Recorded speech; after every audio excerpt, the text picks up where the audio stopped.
when I say Angie, they don't hear it, and so I have to spell it out. And a lot of time, I'll be at Starbucks or someplace, and they'll be like Andy, and I'll be like Angie. I went to see Devil Wears Prada 2 this weekend. I don't see it. I just watched the first one Mm-hmm. again. Mm-hmm. I'm a big fan. No, don't say it. I'm a big fan of number 1. Number 2, I don't know. Did they try to repeat everything from the first one? Because I hate when they do that. They just try to repeat the formula from the first one. There was some formulaic kind of energy there, but I love the way they brought in some of the previous ones, little things that were planted, and you're like, oh, I know what that was about. But I think what happened is Miranda, the character of Miranda 20 years later, was a little softer and didn't quite have as much edge to her. And to me, I love the edge. I thought because you see throughout the development of the first movie that edge was a protective mechanism. And and then at the end she was getting a divorce. So do you think that's why they softened her? I don't know. What I think, but there's some other things going on because of what's happening in the world today, and they because publishing and how it's being decimated, hardline publishing, and that's part of the storyline, and also with all of the things you can't say this, you can say that, you can't say this. There's some of that they brought in there, and she's like, I can't say that, and she's like, who cares? And so, but she has, so there's kind of like a bit of a bridle on her a little bit, and I'm like, I mean, it's a movie. Let her be a little more saucy as she always was. So I didn't that part, but I did love how they brought in the Emily's, both Emily's, of course, which is Andy. Oh, okay, yeah. I love the way they brought those. That was very fun, but unfortunately, the way in which something happens early in, the way it comes to be, it kind of foretells what's going to happen later on, and you're like, and then if you're not paying attention, you probably wouldn't get it. But for me, I'm always looking for, okay, where's this going? Why this person? And so by the time the ending came, I kind of got where that was headed.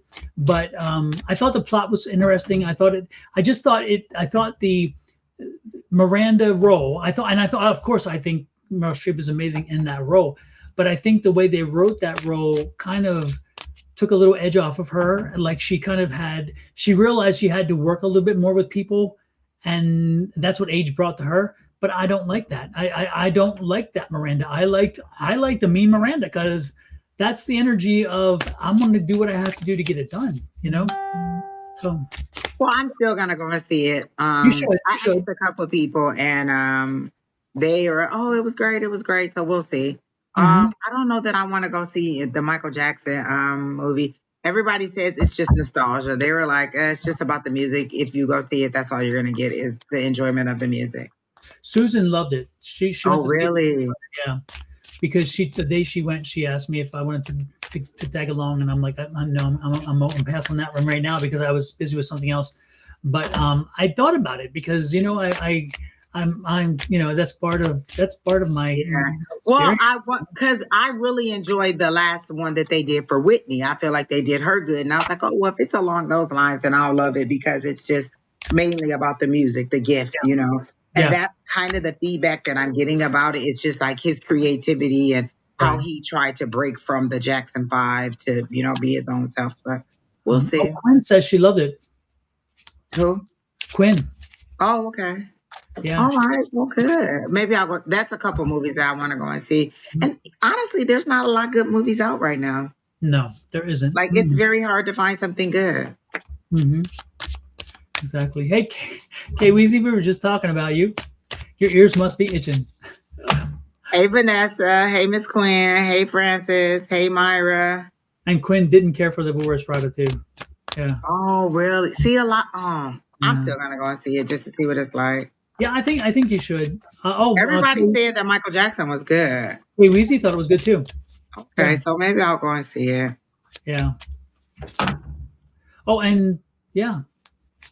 Yep, absolutely. Thank you, Ms. Bonnie, for reminding folks to like, share, subscribe, and follow. As you can tell, folks, we are we came in today without the big old intro. We shook it up a little bit, and we actually You came know up what? with I the road. actually missed the music, God. I can still hear it in my head. And I just But we will play it on the way out. That's for sure. We will definitely get because we got to get the music, and that's our song. That's our song. exactly. It's got that nice old groove to it. So I did kind of miss it, but it's still playing in my head. So that's okay. Exactly.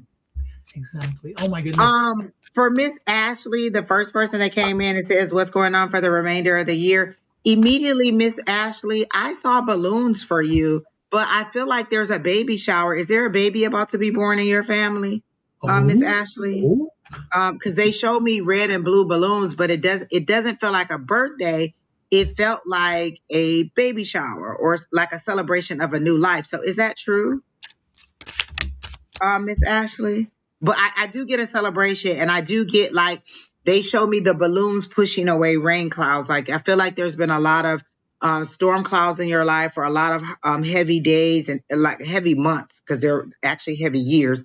They keep correcting me that you've had a significant amount of time where it's just been dark and gloomy. And now these balloons are pushing all of that out. And I just see tulips popping up. And I don't know if tulips mean anything for you. And they're specific about red and yellow tulips popping up. But can you confirm if there's a baby on the way? Hey, Michelle. Oh, your niece is expecting a baby. Okay, because I see a baby very quickly. And that's going to be a great celebration, bringing the family together. But they want me to let you know that good luck is coming your way. Like they show me the Wheel of Fortune on its side like this, but then they put it up like this, and they're saying it's slowly happening. Like things are slowly going your way. You're having a lot of with some of the issues you were having at work, like maybe you didn't like you were having a hard time with specific people at work. Is that some of the issues you were having? And then they showed me dollar signs, like the money was kind of fading in and out, and you weren't making a lot of good money. And so now they're saying that you're going to make more money, but I don't know that it'll still be in the same line of business that you're doing now. I see money going up, but it seems like it's tied to a decision where, because they show me like the dollar sign being tied to the side of your head, and you making the decision on whether you're going to walk away or whether you're going to stay, because you're not as valued as you should be at your place of at your place of employment. I think, is that true? And then they show me um you behind the wheel, but you're behind the wheel of a boat. So you're navigating through emotional times, but you're speeding through, like you've been drifting through slowly. And they show me the boat, like the engine cranking up, and then you're just going, like you're full speed ahead, and you're just powering through these emotions, and you're powering through to a better time. And so I feel like things are going to get better for you quickly. And things are going the true about the employment. Okay. So you have to decide whether you want to stay there for the comfort of, oh, I've been here for long enough, I know things, I'm very comfortable with this, or if you want to venture out and find something new that'll bring. And they keep saying the word technology, like you're going to have to brush up a little bit on your technology skills, and you're going to have to get out there, and the job that you get will be something that is a little bit more forward. I don't know that it'll be an AI, but it'll be something that is like a newly created job or a newer type of technology involved job. But you'll love it, and they're showing me the excitement of it, and you learning stuff, and you just ending up with a better group of people as your coworkers who are exciting to you, are fun to you, and you'll actually get to go out with them. I feel like you're kind of isolated from your work group, like maybe you don't hang out with them, and this new group of people, you'll get to hang out with them, and you'll like them, and they may be more age appropriate. So I don't know if there was an issue with maybe all of your other coworkers were more older or they were more younger, but there seems to be an age issue in there where you just didn't fit in age wise with them. And so your new group, you'll fit in a little bit more age wise. So good things are coming. Money is coming. But again, they're all tied to you making that decision on whether you're going to stay or go. And so that's what I got from Miss Autumn. Super. Oh, okay. You work from home. Oh, okay.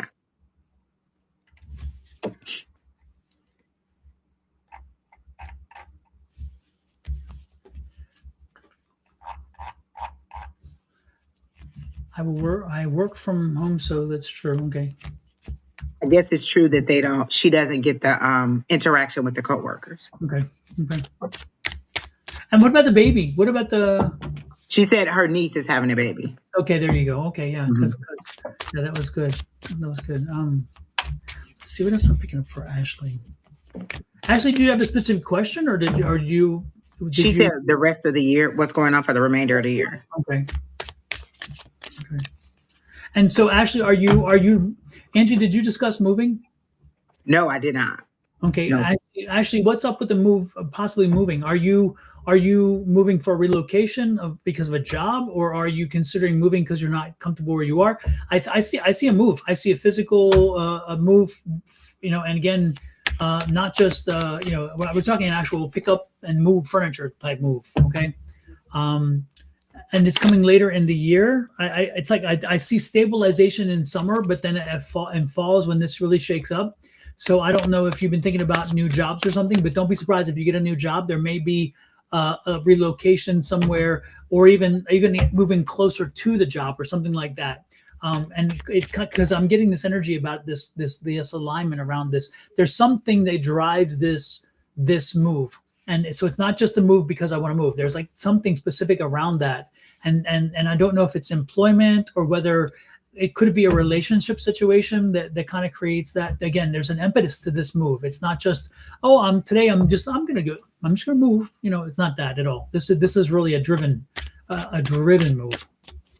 Um, are you looking at employment elsewhere, or thinking about employment outside the home or something like that? Or I got that she was having a hard time with the people at work and they don't appreciate her. So I told her that the money she has is tied to her leaving. She's going to have to leave in order to get more money I see. or to get appreciate or just enjoy her job better. So, Yeah, yeah. but I don't know that it'll still be work from home though. Yeah. And I do see, by the way, by the end of the year, I see everything kind of mellowing out because of the transition and change, I see everything kind of really being, it's good. The end of the year is going to be really good for you. I pick up a really good end of year energy. That's a good thing. Maybe because of relationship issues or wanting a new job. Okay. Well, keep that in mind. I mean, again, don't let us drive the train, but don't be surprised when that energy comes along for you, and be prepared to make a move to do what is best and in your best interest and for your highest and greatest good when it happens, because sometimes that's all it is. It's not necessarily knowing or not knowing, it's being prepared. Keep that in mind. That's important. Yep. Well, So, Miss Autumn, I hope that helped you out. yes, ma'am. I hope so too. I love the name Autumn Ashley. It's like two first names in a way. Yeah. And it just makes me immediately when I see it, I just see the leaves falling and changing colors. Yeah. It's a nice brisk time, but not too cold. I like fall. I would do a double fall instead of a winter. Yeah. It's when I first saw her, it's interesting because I got the energy of like nursing a baby, having like holding like a little baby like this and looking down. I felt like this energy of her coddling a child, and just being in that moment where the world is totally devoid of any energy because they're so focused on the child, to the mother, the child, that kind of thing. It was such a wonderful energy that I felt initially for her. It was so wonderful. So I'm curious to see how this plays itself out. Yeah. See what else? Did she say anything else? Oh no, she didn't. Hmm. Let's see. There was somebody else who I looked at and I lost their message. Let me see.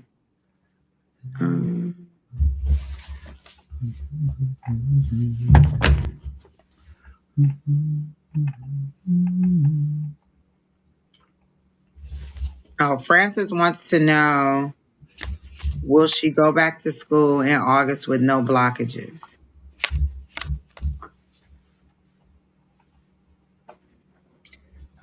Are these personal issues? I don't feel like it's anything that, like, they're not showing me red tape. These seem to be personal issues that you're having in life. That keeps, like, it seems like something keeps coming up and then stopping you from going. Like, it's kind of like red light, green light is how they're showing it to me. Like, you're going forward and then you're being pushed back and then you're going forward. But I don't feel like it's like anything bureaucratic or anything like any systems that are holding you back. It seems to be personal issues that you are allowing to stop you. And so, can you go back to school? Most definitely. Will there still be issues? Yes, but it's how you react to those issues that come up, because in your life, you're always going to have something. It's just going to be how your perspective on how to move forward them. I love that the example that Don gave. I think he gave it today on the live with Miss Julie, where he was talking about having a flat tire, and it's your perspective on it. You could be mad that you had a flat tire and all upset and cussing and fussing, or you could say, you know what, I was able to safely move over to the side of the road, get the tire changed, and move on. Yes, I was late, but I still made it, and I made it safely.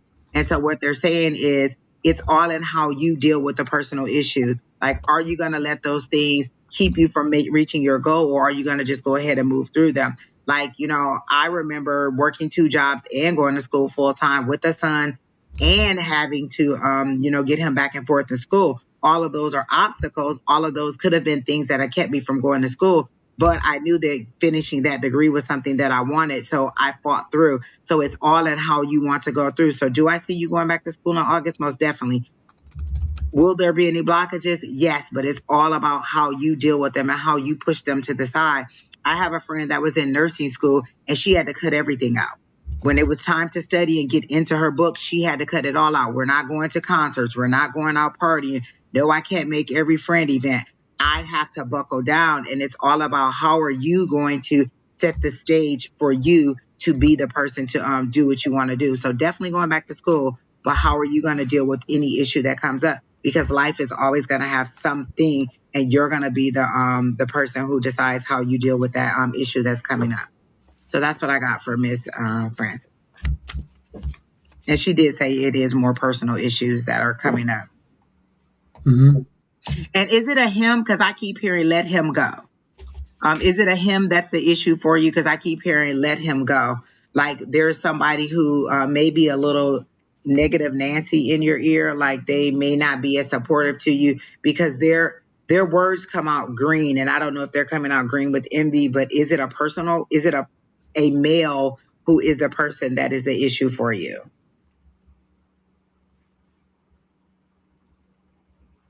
Hey, KK. Hey, Tammy. So that's what I got for you, Francis. But if it is a male, I keep hearing let him go.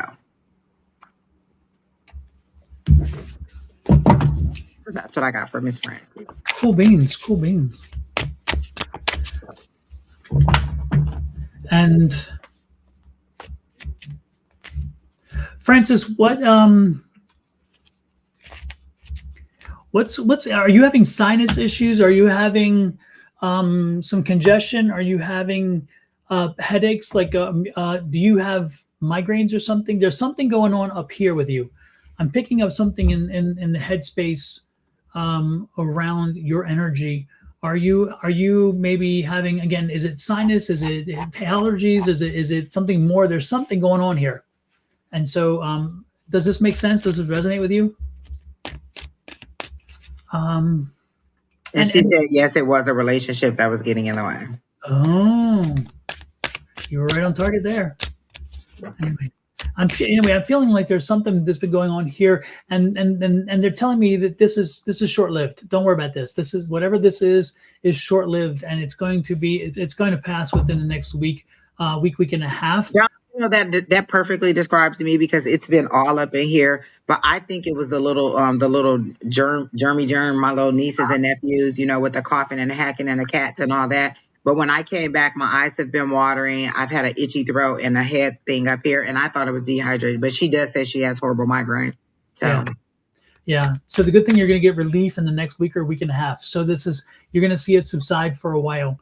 And so know that that's a good thing. That's a really good energy that's moving beyond you. It's moving through, which is wonderful. Also, I'm picking up energy around, oh, Lord have mercy. I'm an appliance. Believe it or not, I'm picking up appliance energy. So I don't know if you're having an issue or you've seen it yet, whether it's a refrigerator, whether it's an air conditioning, or whether it's what do you call it, the dishwashers. There's something about an appliance, and if you're not expecting it or not experiencing it right now, it will be happening real soon. There's appliance energy around you. If I were you, what I would do, I'm serious about this too. I would sage your house. You need to sage your house and give whatever that appliance is a little more life. because I'm getting also the energy that this isn't the most economical. This isn't the best time economically for you to have to deal with this. So sage your house. Get some sage and hey, sage your house down because I'm not saying it's going to help a lot, but I think it could help to defer this a little bit until you are in a better financial situation to be able to afford the ding. Because I'm getting that this repair is when they give you that price of the repair, you're going to say, oh my gosh, it's better because it's like over 50% of the cost of a new appliance. And that's the argument you're going to say, wait a minute, I should just get a new appliance for that, which would make sense because then you get a new warranty. So again, that's why I stress about the economics of it. So sage your house, do some saging. Okay. Boy, I'm so full of good energy, good news, right? Sorry, you can shoot me later. The truth hurts, but it's a good warning. Sage it. Yeah. Look out for it. Be ready for it. Yeah. Let's see. Not picking up negative kid energy. That's a good thing. I don't pick up kid energy. I do feel that there is still some antagonism between you and. Do you have a sister? Because I'm picking up sister energy. So if it's not you, it's and a sister, then it's you and a really good friend that's kind of like a sister. I still feel there's a little bit of antagonism situation there going. Something didn't quite get resolved, but it's not like it's major. It's like it's kind of one of those things that are hanging there, and you all chose not to even discuss it, but it does kind of still. And the reality is on that one, you do need to let it go. You need to follow through with the let's not discuss it. Let's just let it go. You need to let it go. Carrying it's not good for you. It's not healthy because you're going to internalize it and you may wind up getting a physical manifestation of that internal energy. And that's not a good thing. So really it's like, let that energy go. Let go, let God, let them take care of it. You don't need to keep it. It's not needed. And that other person, believe it or not, they're not even worried about so much. You're the one carrying the energy. Moved on. They moved on. Yeah. So that's about all I got for you. That's all I got for you. Listen to me. That's all I have for you. Dan the boy. I hope that you're still here. As soon as you came into the chat, I got somebody yelling at you saying, "Watch out, watch out." They showed me you on a bike going toward a train track, but you're looking the wrong way and you're about to run right into the track. Like you're about to run right into an issue that is detrimental to you. So they really want you to pay attention to where you're going and heed the warning. Like somebody is warning you. I don't know if it's your higher power, but I just hear a voice that keeps saying, watch out, and you're not paying attention. So I don't know what kind of situation you're in or what your belief system is, but you need to watch out because there is trouble up the road, but it's only because you're not paying attention. Like if you were looking forward instead of back, you would see the train in your path and you would know to stop. Like there's a stop sign, the tracks are down, the train is already coming through and you're looking back and they're yelling for you to stop and you're looking behind you in nostalgia or wherever the problem is or whatever you're looking at and you're not facing forward. And so they need you to pay attention to what's going on in front of you so that you avoid this tragedy or so you avoid this situation. So the best that I got for you, Dan, is to pay attention to what's going on and heed the warnings. Like I feel like you're getting good advice and people are telling you no, or watch out, but you're not watching out and you're going to cause yourself a heap of trouble if you don't.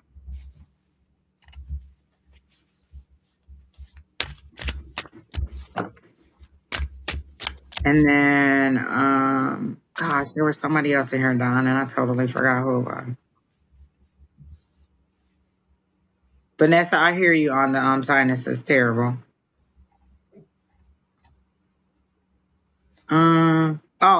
Is it Rashika wanted to know if there was a new job coming? She feels like her new job is trying to fire her. Rashika, I don't even get the firing energy. I don't get the energy. I kind of get a promotion energy. Like there is gossip behind your back. Like I get the shh, but I feel like it's because like maybe another department is trying to steal you away or they're talking about your work. I don't get the energy of firing, Rashika. I get the energy that they want to move you to another department or move you out of whatever your current situation is because you're really good at your job or they see you doing something better suited for something else. So I don't know if you worked on something for somebody else and they thought, oh my gosh, that's great. And they want to move you on to something different. But I don't get firing. I get promotion or, at least moving out of that department. So I do get a new job, but not because of a firing, because of promotion or a move to a different department. So that's what I got for Rashika. Yeah, I'm like you. I didn't pick up. I didn't pick up the firing. I didn't pick up the negative energy about that at all. I actually felt. I felt good energy when she's. I'm like, wow, what am I Yeah, missing here? She had me wondering myself. I was like, what am I missing? right. As Yeah. soon as I read it, I got no. Like I got celebration. Like, oh, you're up and out. So I don't know if you're having issues with your current coworkers, but somebody wants you in their department. They want you to move on. Hmm. Yeah. Yeah. I think you undervalue yourself. I think you or underestimate maybe yourself because I think you're providing you're bringing quality to the organization for what they feel what they're paying and what you're doing. They're getting their value. I do Yeah. feel the value proposition and they're okay with that value. So Reporting, like they make it seem like it's reporting or some kind of like you're very good with numbers or presentations or something that you create makes it very easy to understand the information, and they like the way that you do it, and so they're going to move you up into something that's going to be a little bit more challenging but a little bit more suitable for the skills that you have. yeah. And it's interesting because I think in that same vein, what I was picking up too was it's her ability to communicate. She can get right to the point, and with her, she's able to convey the message in a way that people can understand it. She's good at communicating, and I think that's the key for what I'm picking up for them for her. Is her ability to communicate well. They are talking behind your back, but in a good way. It's not a bad thing. They are discussing you, but in a good way. Well, the people that I hear talking about you are talking about you in a good way, not in a bad way. So I hope that helps Rashika. Absolutely. All right, Don, who do you want to do next? Lori, Cheyenne Taylor, you said you just lost your cousin. She was younger, and we aren't sure what happened yet. Is she okay? The okay part is almost assured because when they cross over on the other side, it is much better than here. I promise you. So she, in that sense, she is okay. I'm guessing your question is she okay with the transition in the sense of having to leave sooner? That's a whole other question. If I get energy from her, I'll share it with you. If Angie gets energy during the night, she'll share it.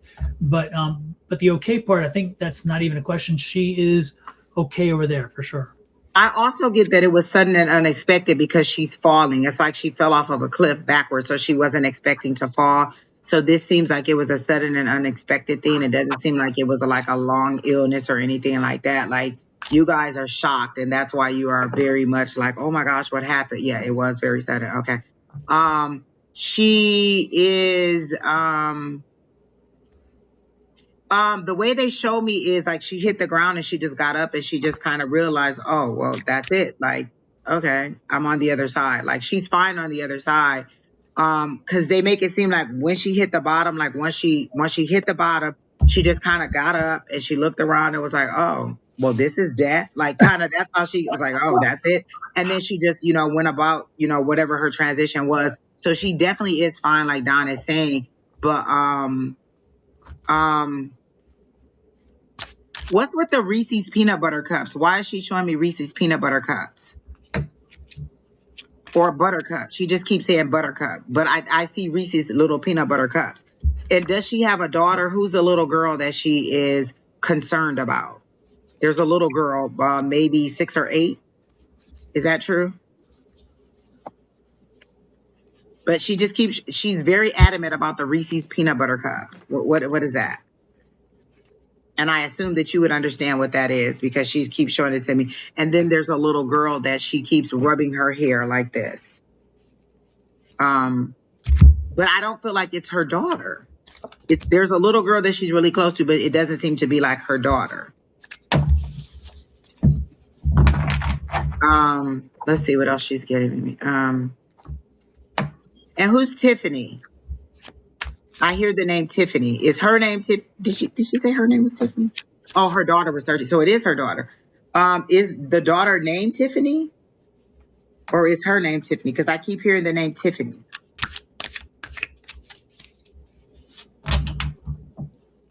Okay. She's worried about the daughter. But I keep hearing the dad. So is the dad in the daughter's life too? I feel like the daughter will be okay because dad is there. Is dad in her life? He seems like a solid, like they show dad as a solid, stable figure, like an emperor energy. So she should she'll be fine in the care of dad. I feel like I don't feel like there was any like she'll miss mom for sure, but I feel like dad will be able to step in, or a father. There's a male who has a dad energy who will be able to fit in very well. And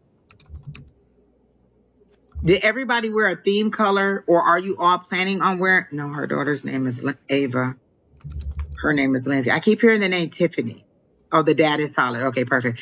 And are you all, or did you all wear a theme color to the, like everybody wore the same color to the funeral? Because I keep seeing everybody in white or a very light color. Because you said she just passed, so I don't know if you've already had the service. So it seems like everybody's going to wear the same color in her honor or something like that. And then she's clanking wine glasses. Is that something that you and her would do? What's with the wine glasses? She's clanking the wine glasses and she's saying, keep sipping for me, or something about keep doing the things that we did. So were you the person? We all wore bright colors. Okay. All right. Oh, okay. Because she's very okay. She knows. Oh, so okay. So she sees what you wore to the funeral. She's very adamant about seeing that. And then the wine glasses are clanking, like she keep celebrating me, or keep doing what we used to do. Because I feel like there was something that you and her did, like maybe you two hung out, maybe at the house and sat like on the back porch, or on like there's like a deck that I see that maybe you and her sat out there on the deck and had wine and stuff. And there's tears. So what is the tearful moment? Like, was there some issue that she was dealing with emotionally, and you were helping her through it because she's crying? But you seem to be very, you seem to be comforting her and making her laugh. She was happy and bubbly. She keeps showing me the wine glass, like you're not acknowledging the wine. Like, hold on now. She was older than me and always there for me. Okay. And so there's tears, but it's happy. Like you were consoling her on something, or maybe she was consoling you, but there was really somebody consoling the other person, and you were having wine, and she's just, and she's saying, go on the trip. Were you all planning to go on a trip? And she says, oh, the divorce. Okay. You were consoling her. Okay. And so then she keeps saying, go on the trip. Like, were you all planning to go on a trip and now she can't go? Because there seems like there was going to be 4 of you, or there seems to be 4 ladies or 4 people who were going to go on a trip, and she still wants you to go even if she's not going to be able to go, or she wants you all to go on the trip in her honor. But and are you guys thinking about getting a tattoo or something of her name? And angel wings. There's angel wings. Like, is somebody thinking about getting her name with angel wings on the side? Oh, okay. No, she keeps showing me the clanking of it, not in a bad way. I don't think she was drinking every time of it. Like, it was in celebration when she showed me the clanking of the wine glasses. Like, it was something that maybe you two did together. Your other cousins. Oh, you all were gonna. Your other cousins were gonna go on a trip, or you were gonna get the tattoos, or all together. Oh, the tattoo. Got it. She's showing me the tattoo. Oh, okay. That's perfect. Go ahead and get the tattoo. She's happy about that. She's really, really pleased with you all. Like, she said you all did her well. Oh, you want to get a tattoo. She's really happy about you getting the tattoo. Go ahead. And is it really her name in the middle with angel wings? Because that's how she's showing it to me. And she's so honored. And maybe that's why she's tearful on the other side, because she sees that you guys want to do that. And she's like, oh my gosh, I can't believe that they want to do that. Like, she's really, really happy about that. And then she wants you to make sure that her daughter gets to do all the things that a little girl gets to do, like all those stages. Oh my gosh, I want to cry for her, because she wants to make sure you really, really accentuate the things that little girls would do at those stages. Like, when she goes to like high school, or when she goes to her dance, it's like really accentuate those things and bring a piece of her into every one of those situations. So she knows, like, oh, your mom would have, had this little bow for you, or would have had this little necklace for you. She really, oh, you did drink in the past. Okay. So she's showing me the clanking of the glasses. And she wants you to make sure that you celebrate all those moments with her daughter, and bring her into those moments with the daughter. Like, oh, this is your mom's necklace, or, oh, this is your mom's bracelet, or, oh, this is blah, blah, blah. So she wants to be a part of all those situations in some kind of way. And she wants you to like do the pictures and all that stuff, and just not let her daughter feel sadness. Always bring joy to her daughter's life about those things. And definitely go on the trip. She wants y'all to have a ball on this trip. Like she's like, do all the things that we always talked about doing, but that we never did. Cause she's showing me like jet skiing and parasailing and all these adventurous things that she wanted to do or that you all may have talked about doing, but you did not get a chance to do. And so she wants you all to do those things and she wants you to do them. And she wants you, oh my gosh, she's making me cry. She wants you to do them, but she wants you to remember them like, yeah, we're doing it in your honor. So she really wants you to do those things in her honor. And she just loves you guys. She just really wants to hug you. Like there's a group hug that she wants you to do with you guys. And she's just like, don't be sad, be happy and celebrate me in those ways. Okay. And so, okay. She's short. Like, what's with the weight thing? What, like, I feel like she was very concerned with her weight on this side. And she's like, now I'm the size that I want to be. Like she finally gets to see her body the way that she wants to be on the other side because maybe she was concerned about her weight on this side. Is that true?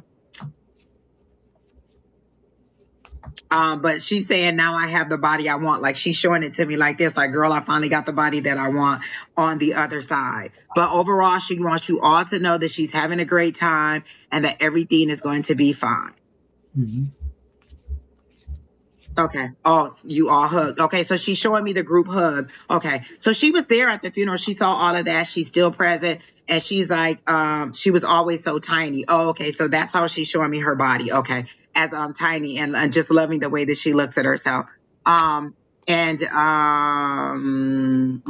her hair is really full and luscious. Is that something that she always got compliments on, was her hair? Because it's really full and luscious. And she's just like, oh, you know, it's just like blowing in the wind. And she's just like, oh my gosh, I can't believe how beautiful it is over here. That's what she wants you to know, is that it's so beautiful on the other side. And like, she just never imagined how great it would be. Like it's blue skies and, you know, the wind is blowing and it's just paradise on the other side. That's what she wants you guys to know, is that she's okay. Like, don't feel any sadness for her. She's okay.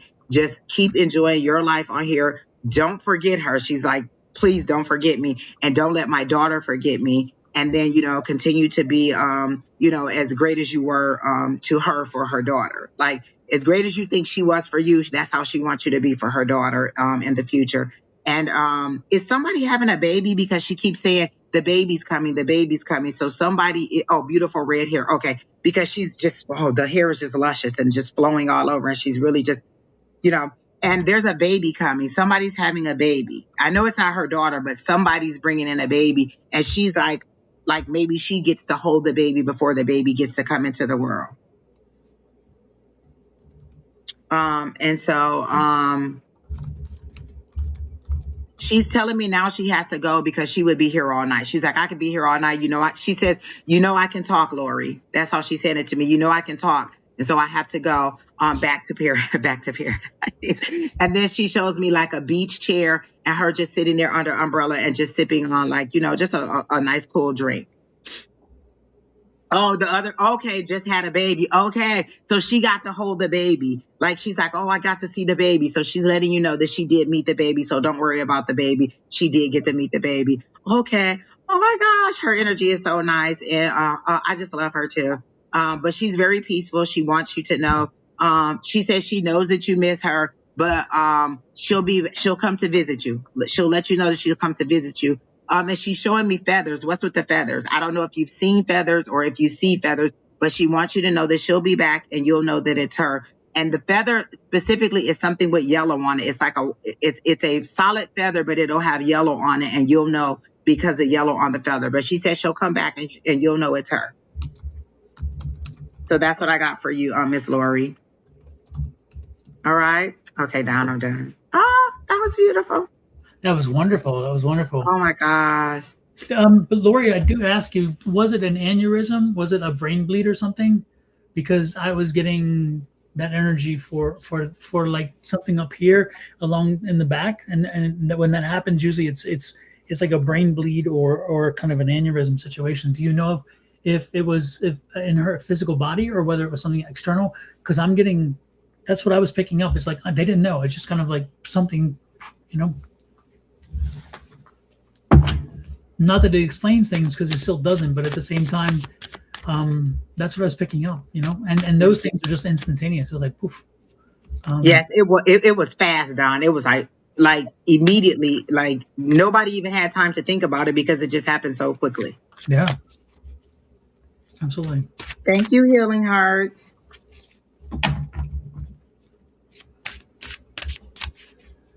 We aren't sure yet, but that's what we're thinking. Okay, so Oh, okay. okay.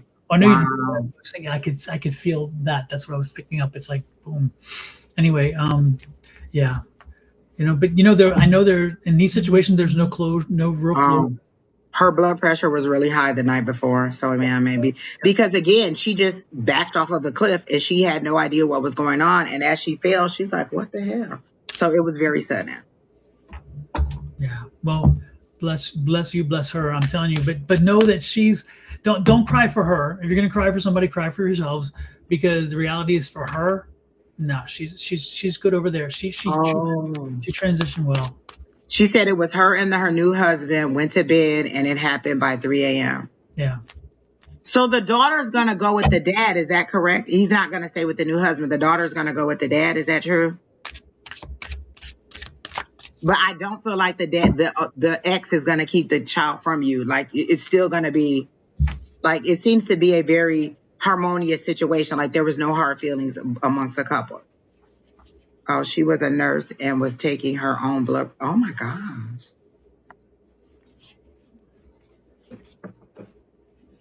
I wonder if she suspected maybe something herself, but she was quiet about it.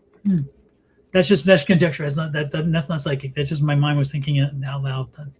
But I did pick up the Okay, again perfect. Okay. brain bleed aneurysm type situation. Yeah. So, wow. My condolences to you and your family, and Angie and I both send that but at the same time, this is the one time we have to remind people. Again, I go back to mediumship. Mediumship reminds you that they transitioned. They're not gone. There is after physical. There is still life after physical death, and so know that they may not be here physically, but that doesn't mean they're not here. And so she will always be around you. She'll come and visit with you when you need her the most. She will come and whatever she did in the past to wrap around you, to acknowledge with you, she will do that again in the afterlife. And so you will feel her come up to you, and you're gonna say, "Oh man, that reminds me," and you're gonna go, "Whoa, that doesn't just remind me. It's her." Yeah. And if she has a specific perfume. Don't be surprised if you smell that perfume. If it comes out and you're like, "Wait a minute, man, I smell," and then all of a sudden you feel that energy of hers because they do come around us. She was a very strong lady. Like just her energy is very strong and straightforward. She's not a lot of drama. She was just straightforward. She was that friend that would be honest with you. She was that person that would tell it like it is. Like she's not going to sugarcoat it. She's not going to lie to you. She's going to tell you when you're wrong. She's also going to tell you when you're right. She was loving. She was caring. She is very well missed in the family because she was such a great person. Yeah. Yep. And she said that she wanted to wait until the morning to go to the hospital. So she may have thought something was wrong, but she just wanted to wait Yeah. to the morning. Yep. All right. Well, thank you for allowing us into her energy, Miss Lori. And I am letting you know that she's at peace on the other side. She saw everything, and she is so she's great on the other side, and she knows that you all will do her well. All right. Miss Angie, something keeps trying to tell you that you are more of a medium than you want to be. Just a little bit, Don. Just a little bit. I'm telling you, you were questioning it, and you're like, and Spirit's telling you, hello, I'm going to wake you up. I'm going to remind you. I see. So that's a wonderful thing. I love it. I think I just don't like the emotions of it. It's just so emotional. But this I love it when it's this great, when they can get this closure, they can get this peace, they can see the joy, and the family comes through and says, "Hey, I'm okay, and you guys are going to be okay too." I like when they come through and say that. Exactly. All right. So who's next? Melissa's energy. Melissa, do you have a specific question for us? Melissa X1H2Q. Do you have a specific question for us? Or is it a general reading? What's going on there? What's going on with you? Are you still here? Please confirm that as well. And healing. Lori, thank you. Healing Heart says, always glowing, Miss Angie. Thank you, Miss Healing Heart. And what you said, who, Don? What's her name? Melissa HXGX whatever one. Oh, okay, Melissa. Okay. She has also more than all the emojis. Oh, okay, yeah. Yeah, but there was no. I don't see a question specifically, but I may have missed it. I was looking for it and seeing if maybe I I missed it. immediately heard "get her done." Like whatever you're gonna do, just trudge Oh, on through it. There. here it is. Oh. Hi from Melissa. I lost my dear friend Travis suddenly on July 19th last year. Does he please have a message for me? Before I tap into that, I keep hearing "get her done." Like you have a list of things that you need to get done, and you're not necessarily procrastinating. Nope, they're saying you're procrastinating on getting them done, and they're saying don't look at the total list. Just do one, like set one goal a week. Like, okay, I'm gonna do this one thing. I'm gonna do this one thing. I'm gonna do this one thing. They want you to get it done. They want you to get moving on that because you're causing a delay in things that are happening. It's kind of like your guides are in the background, like, come on. Like, we already set this up. It's already ready. You've already run the race. You've already won the race before it even starts. You just need to start, just get to the start line. Just get to the start line. And so your guides are right there, like, come on, get it going, get it going. And once you get it going, they're just knocking the obstacles out of your way. Boom, boom, boom, boom, boom. And it's just clearing a path. But there is something that is holding you back. Like maybe you've had a little bit of issue in the past and you're like, oh my gosh, I don't want to start this again. Or every time I start something, then this happens and this happens. They're saying, no, move it forward and we got you. If you allow us to move you forward, we got you. Or if you just get to, like, you just got to show up to the race and we got you. Mm-hmm. Yes, you have a lot to do. And they're saying, don't look at the totality. Like if you look at it like, oh my gosh, I got 10 things, then it's overwhelming. But if you look at it, this week, I just have to do number one. Next week, and then next week, there's another number one and another. So you just do one thing at a time. And before you know it, everything on your list is done and you have another list. But they're saying, just get to the start line and we'll carry you through. That's how they want you to move forward, is just to move forward. And they'll carry you through. And that's what I got for her thus far. I haven't gotten anything from Travis yet, but I feel like maybe he's back there.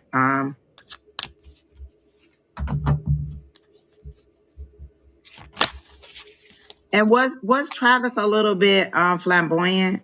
Because I get that hey girl energy. Like, was he a bit flamboyant?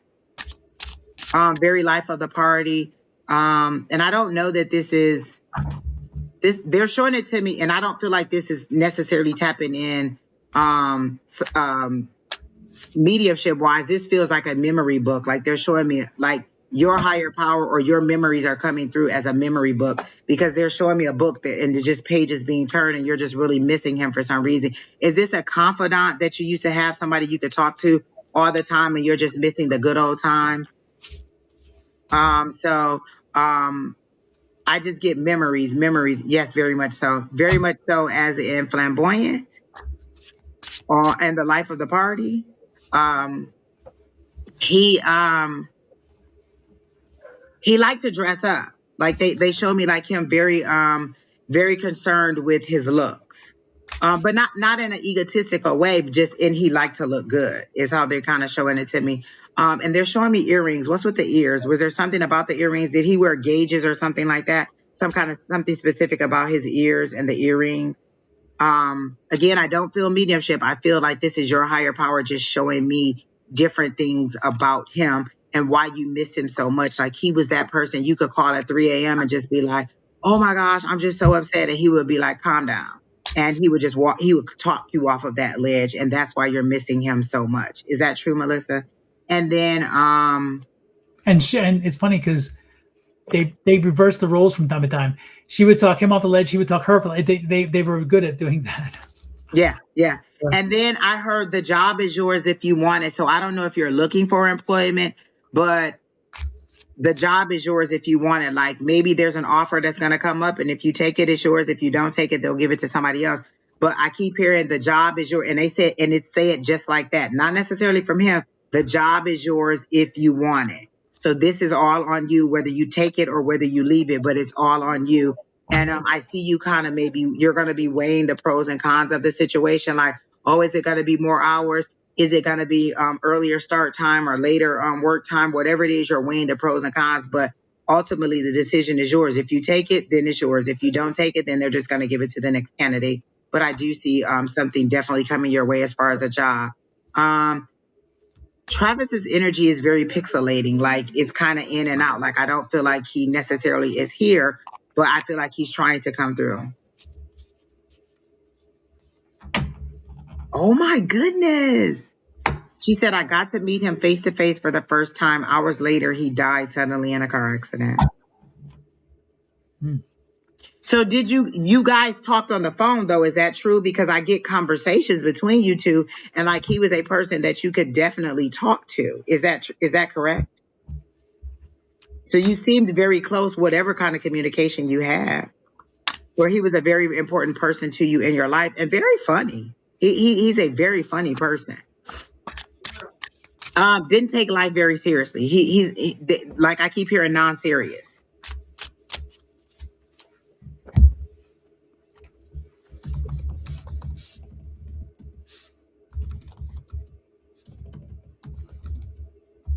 And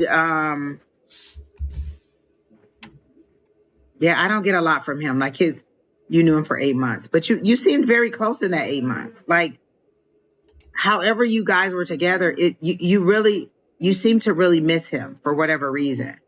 And he like you guys communicated a lot on the phone. It seemed like it was a shared trauma issue, that they had some traumas that they both had experienced, and that's what that's kind of bound them, and then they realized, oh, we also have a lot of things in common that we like about life in general. So it was like they had the shared drama was the initial, or trauma, the shared trauma was the initial binding thing, I think. Would that make sense, Melissa? Because I'm picking up again, that's the thing that made the most hit initially. And then they're like, oh, wow, I like spending around time with this person. This person's wonderful to talk to. I can pick up the phone anytime. They're going to answer the phone.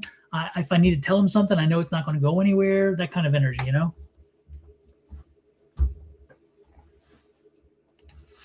But I don't get a lot more for her. Again, the job is yours if you want it, and to battle through that list, get her done. That's what I heard for you, for get her done. I don't feel like there's a lot of chaos in your life. Like there's ebbs and flows, but you seem to be at a smooth space in your life right now, and it's just kind of getting organized. That's what they're showing me, like boxes being organized. Like put this here, everything being put in its place, and that's where you need to focus at.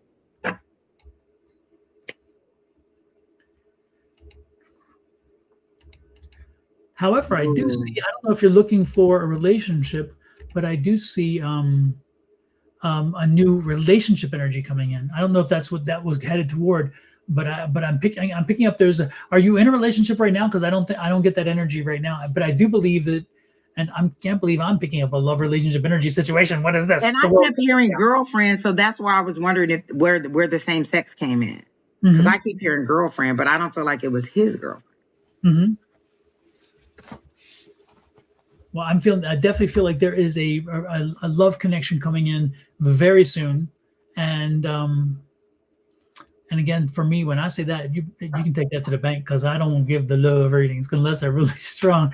But I do feel there's something special, someone special coming in, and it's interesting because that person is going to have some of his personality, which is what's going to draw you to it. But this new one is not going to be as funny. It's going to be more serious. This one's going to be a little more feet on the ground kind of deal. No, I didn't think your relationship, but you will be soon. It's coming up. And again, it's going to be, they're going to be drawn to him because he's going to remind you a lot of the other guy. But again, he's going to be a little more grounded and not as quick to do fun things and so forth. He's going to be a little more steadfast. So don't be surprised when that happens. And I'm excited for you because it seems like he's very well, he seems to check your boxes, which is kind of nice. It's like you tend to, you're to bond well with each other, Exactly. Yeah. And I feel like this relationship is necessary. Like you haven't had that kind of love in a long time, and that this is necessary. Like it's a good thing for you. Yeah. And if you want a true love, if you want to delve more into the love reading, then you need to go to, and I put the wrong one up here. Where is it? There it is. That one. You need to follow this page, which is the channel Your Love Goddess from Bonnie, and take your camera out and focus on it. I'll actually take the link and put it in the messages, but go reach out to her on Friday evenings or Sunday midday, around midday. and ask her for a love reading, and she can probably clarify what I'm picking up, because again, I don't really do deep love readings generally speaking. But Bonnie is the queen of love The reading, guru. love goddess, exactly, and she loves that. She loves that, which is wonderful. So you're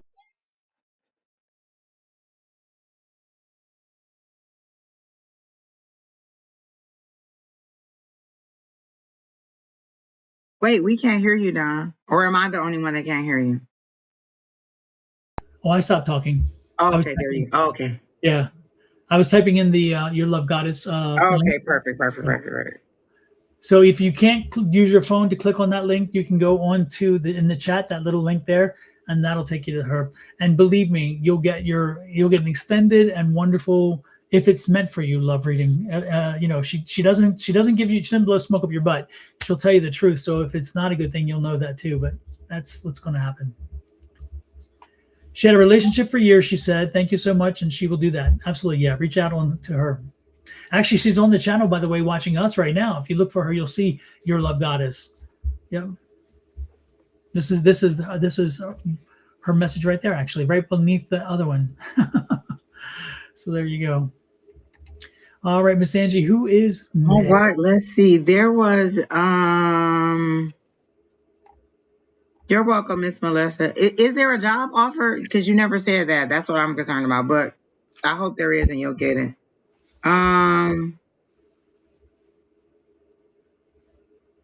Let me see.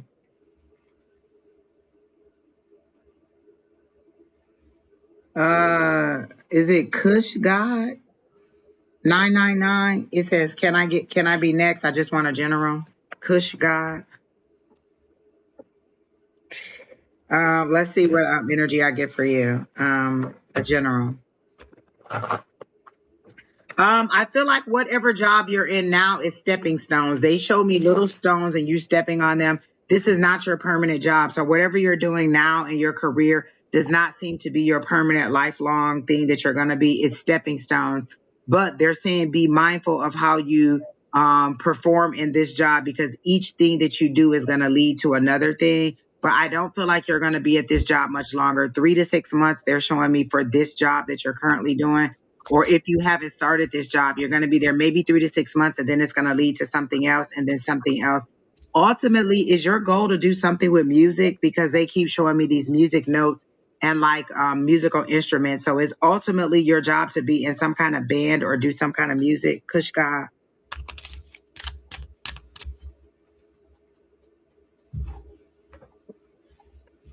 Somebody said again, when is Bonnie on? Bonnie is on Friday nights and Sunday mornings, Sunday midday. Mm-hmm. Sunday midday and Friday nights. And Bonnie, can you put in the text in the message, type in the messages what your times are for Time sure? is, yeah. Yeah. Unfortunately, Angie and I, we don't have them. We I don't don't, have them. I don't remember. Yeah, I know it's like six ish. I think they moved it up on Friday to like 5 o'clock, so they're Yeah. a little bit early on Fridays. Okay. But Kushga, are you still here? And can you confirm if anything that I'm saying is correct?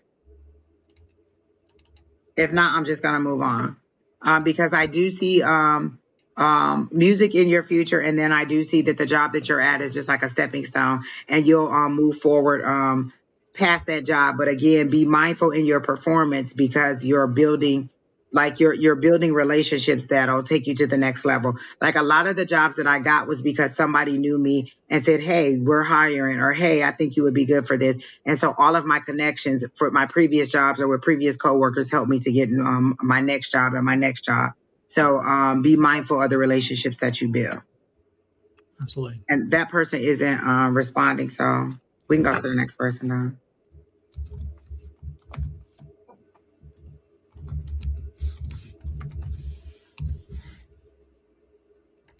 Looking here to see who else is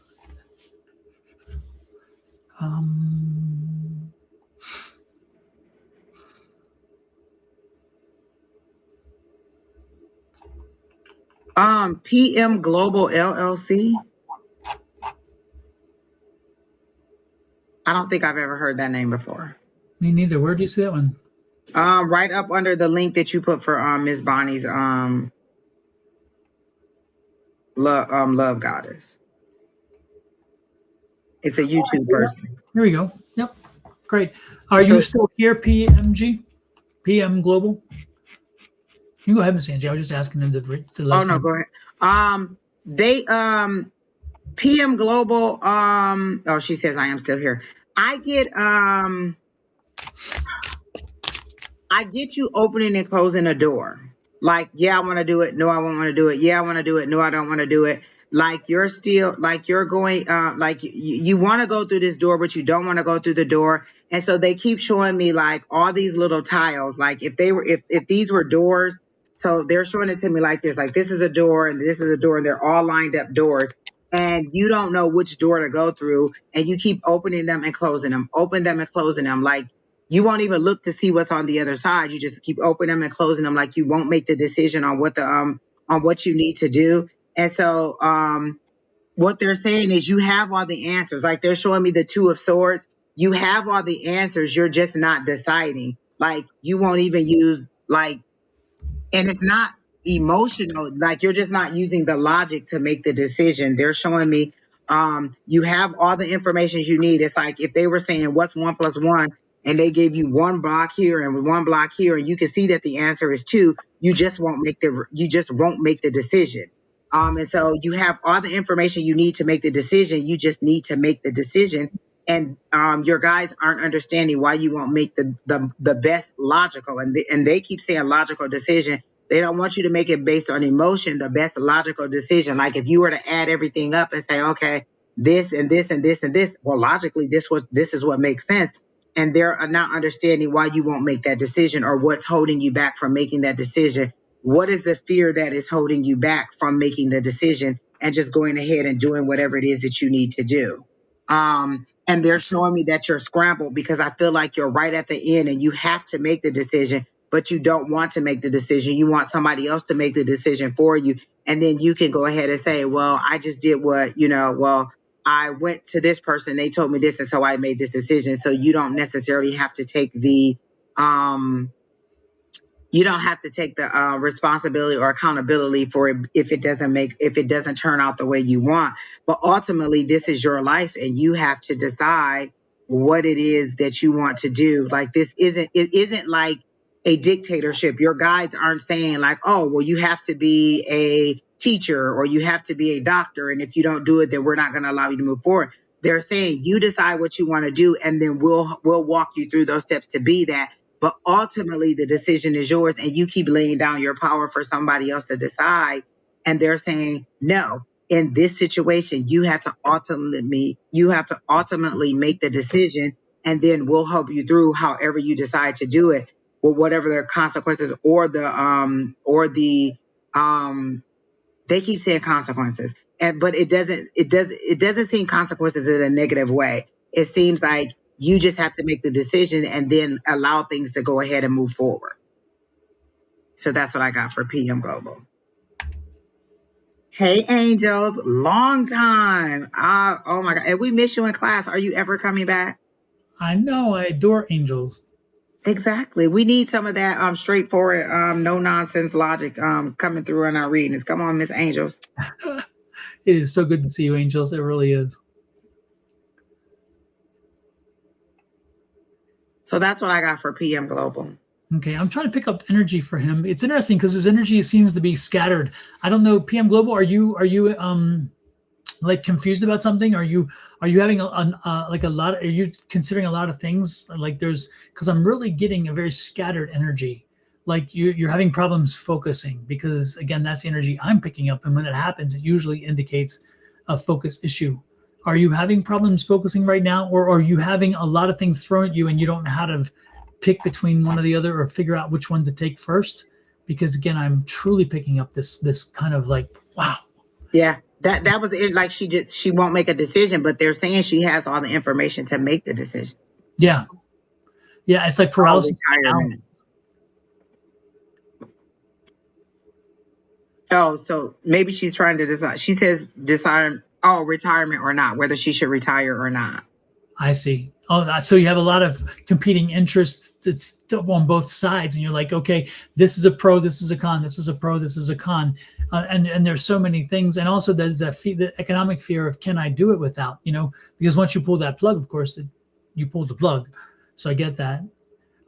Yeah, no, I felt that, and that energy, that pull and push kind of energy, and what I would suggest to you is sit down and actually take out a piece of paper and start writing information as it comes out to you. Put information down, start putting it pen to paper, and even if you're somebody who is good on computers now, still get down and set it on paper. Do two pieces of paper and start writing the things that are going to be good if you do retire, and if the resources are here, all those things, and all the stuff of like, well, but if I do this, this is going to be the situation. Start drafting it out, because once you put your issues into print and you can see them, I think it's going to make a difference on how you react with and to them. And it makes things more clear. Wait, is this Paula? PM Global, is this you, Paula? Because if this is, I know exactly what the situation is. I think she works in public school and she's close to retirement, and she's trying to decide if she should give up her tenured job as a teacher to go to a private school and like retire, give up her tenure and go to this private school. I think that's what the issue is. If this is Paula, if this is who I think it is. Mhm. And I just don't, yeah, it is. And I don't get that she's ready to retire. I think that she's frustrated with her current situation, but I've advised her not to give up her tenure position, especially in this economy. Yeah, I definitely feel again that there's that draw. I can see the competition and the concern and whatever else. Yeah, yeah. No, it's the best thing to do is draft it out, write it all out, and then kind of be able to look at it from a 30-foot viewpoint instead of right there on top of it. Because again, when you step back, sometimes it makes it easier to see it. And folks, I'm gonna put this up real quick. This is the link for tonight. If you've seen something tonight and you want to watch it again, click on this link. Make sure you have this link available to you. This is the YouTube link, but it's and again, especially the very emotional, very wonderful energy that came through for Angie when she was asked about someone who just passed, and it just flowed. And so you may want to watch it. It's when you, I mean, I'm blessed that I sit beside this woman and I can watch her do her thing, and to watch that emotional read, it was wonderful. It's what this is all about. So you may want to watch that again. So I put it here, and I'm going to actually go ahead and put it in the chat so you can click on it there too. But you may want to go back and watch this, because that was inspirational. Angie, you were inspirational, my dear. Also, Miss Paula, I keep hearing the word leave of absence. Have you considered taking a leave of absence? Like, you've been at that school for a long time, so I would assume that you can get like a leave of absence or a sabbatical just to see if you're ready to give it all up. I don't know that if you leave retirement that you could come back to the school if you aren't happy in your new position. But I feel like the things that you think are going to be resolved by going to another school, all schools are going to have their issues. All jobs are going to have their issues. And if you think that everything is going to be 100% resolved in the new school, it's not. And you're going to, there's things you're going to miss about your current job that you're not going to get at the new job, like the love that you get from the students. Like, I feel like your students really, really see you as a kind of like maybe a big sister type. I don't know that they see you as a mother type. They see you more as a big sister type, or a just a, not necessarily a mom. I don't feel like they see you as a mom type, but maybe as a older sister or a aunt or something like that, who just really talks to them the way that they need to be talked to. And I think you're going to miss that. So I don't necessarily think that you're ready to retire, but also you're just a little bit frustrated because you've been doing it for a long time. And if you take a lengthy, if you take a sabbatical or something like that, or a leave of absence and try something else, then you'll realize how much you miss what you used to do.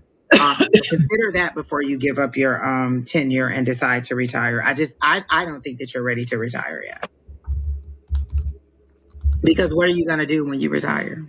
And not that just sitting around isn't something great to do, but I don't think that you're ready to just give up all of that, give that up yet. I don't see that you're ready to do that yet. Um, Still fire or Orion? No, we are not done. We're not done. And I'm sorry if I gave you that indication. I was just putting it out there because again, last week or 2 weeks ago when Angie had that amazing hit, we did that. And I want to remind people that, you can always go back and watch these. You go back to the channel, you go to the live, but on this one, you go right to the link. It takes you right to it. You don't have to go looking for it. That was it. And then, hey, Angie, Miss Angie, look at this.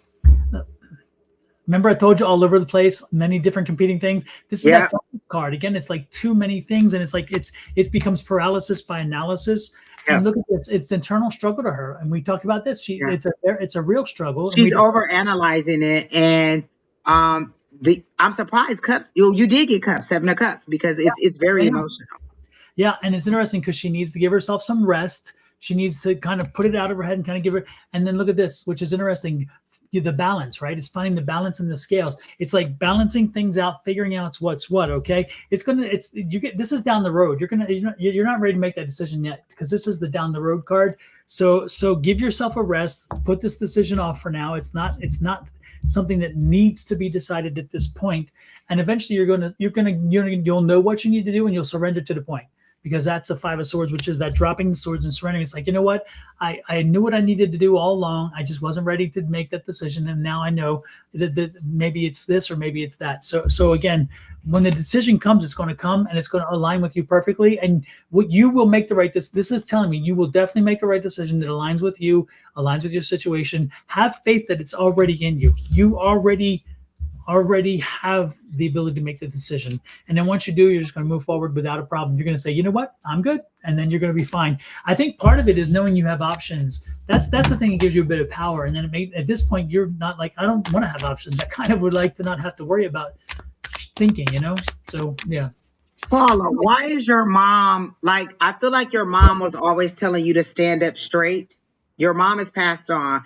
And I feel like she's telling you to stand up straight, like hold your head up straight, look forward. She's telling you to stop holding your head down and to hold your head up straight and to look forward. Like you need to, like, she's like, where's your backbone? It's kind of like she's putting her hand into your back and she's kind of rubbing your back, but she's also like pulling your spine straight, like straighten up, straighten yourself up. Stand tall in who you are. You know who you are and you know what decision you have to make and you know what I taught you. Be that person. She says, stop cowering and be that person. Like your mom is very strong in your energy. And I don't know if you've been thinking about her or not. But she rides in the car with you. And I've told you that before. Your mom rides in the car with you when you're on your way. And I can hear you singing and you're singing one of her favorite songs. And she's like, hey, why aren't you listening to me when I'm telling you what to do? Like, but she wants you to stand tall in who you are. And she says, you don't need so many people outside of you telling you what to do because you know inside what to do. She wants you to channel the energy of what you know for her. You knew her well enough to know how she would guide you on this situation. And she wants you to stop avoiding your memories of her and to fall into those memories of her. You've been seeing 1208. 1208. I'm not sure what 1208 is. I don't think that's her when she died, is it? No. I don't know what the 1208 is. Oh, she passed on. Oh, that is the day she passed. Okay. So she's saying that she's around and that she is here for you. And you need to lean into what she's telling you. And for some reason, you don't want to channel into her or you don't want to lean into those memories of her. But that's where your strength is. Like that's where your backbone is. Lean into her. You know the kind of strong woman she was. You know the kind of advice she would have given you. And she was a very, not necessarily hard person on you, but she was a very direct person with you. And she wants you to stand tall in that energy. Like, like what would I do? If I was your mom, what would I do? What would I tell you? What have I told you? How have I directed you in the past? And you'll know exactly what to do if you just sit in that energy. Do you have a hat or there's a garment or something of hers that you have? Cause she keeps showing it to me. And it feels like it's a very dark colored garment, like a dark purple garment or a dark red, like a maroon color garment. It's either a hat or a scarf or something, but it's hers. And like if you wear it or if you touch it or if you like just kind of absorb that energy of it, you'll feel her. Like you'll feel that hug. Like you really want her to hug you right now. And she wants to give you a virtual hug, or she wants to give you that hug. But whatever it is, that a garment that you have of hers, you need to hold it and feel that energy of what she has for you, and then listen to that, because she really is around you, and she really wants you to remember her and stop pushing her memories away because they feel sad to you. She wants you to embrace those memories and remember her. You have her dress. Okay, perfect. She wants you to fall into those memories and stop pushing them away. It's not a sad thing. Your memories of her need to be joyous memories of her, and the things that she would have said to you. Now, Paula, because that's the way she said it. And now, Paula, you know better than that. Like that's the exact way that she's saying it to me. Now, Paula, you know better than that. Like she's explaining something to you in a way, and she's leaning in close as she says it to you, and she's also grabbing you right here as she says it to you. Like maybe she needed you to focus, and she's looking you straight in the face when she talks to you, because she wanted you to be direct. Like she really wanted you to be a woman of strength, and she feels like you are stepping out of your strength for a minute because you're a little bit in your emotions, and she wants you to fall into that strength, because she's showing me the strength card. She says, I know you have it in you. I know who you are. Channel that strength and be that strength, and then make your decisions based on that solid logic and advice she would give you, and not on the emotions that are tied to whatever you're feeling right now. And then you'll make the best of choices you need to make. And stop, she says this over and over again, stop asking all these other people what to do. Nobody has to live your life but you. So that's what I got for you, Miss Paula, and I hope that helps. Super. All right. Thank you for popping in, Paula. We appreciate that, and thank you for bringing that energy. Yes. How about V Consultant? I was picking up energy for V Consultant. All right. Okay. Yeah. All right, V Consultant. Let's see.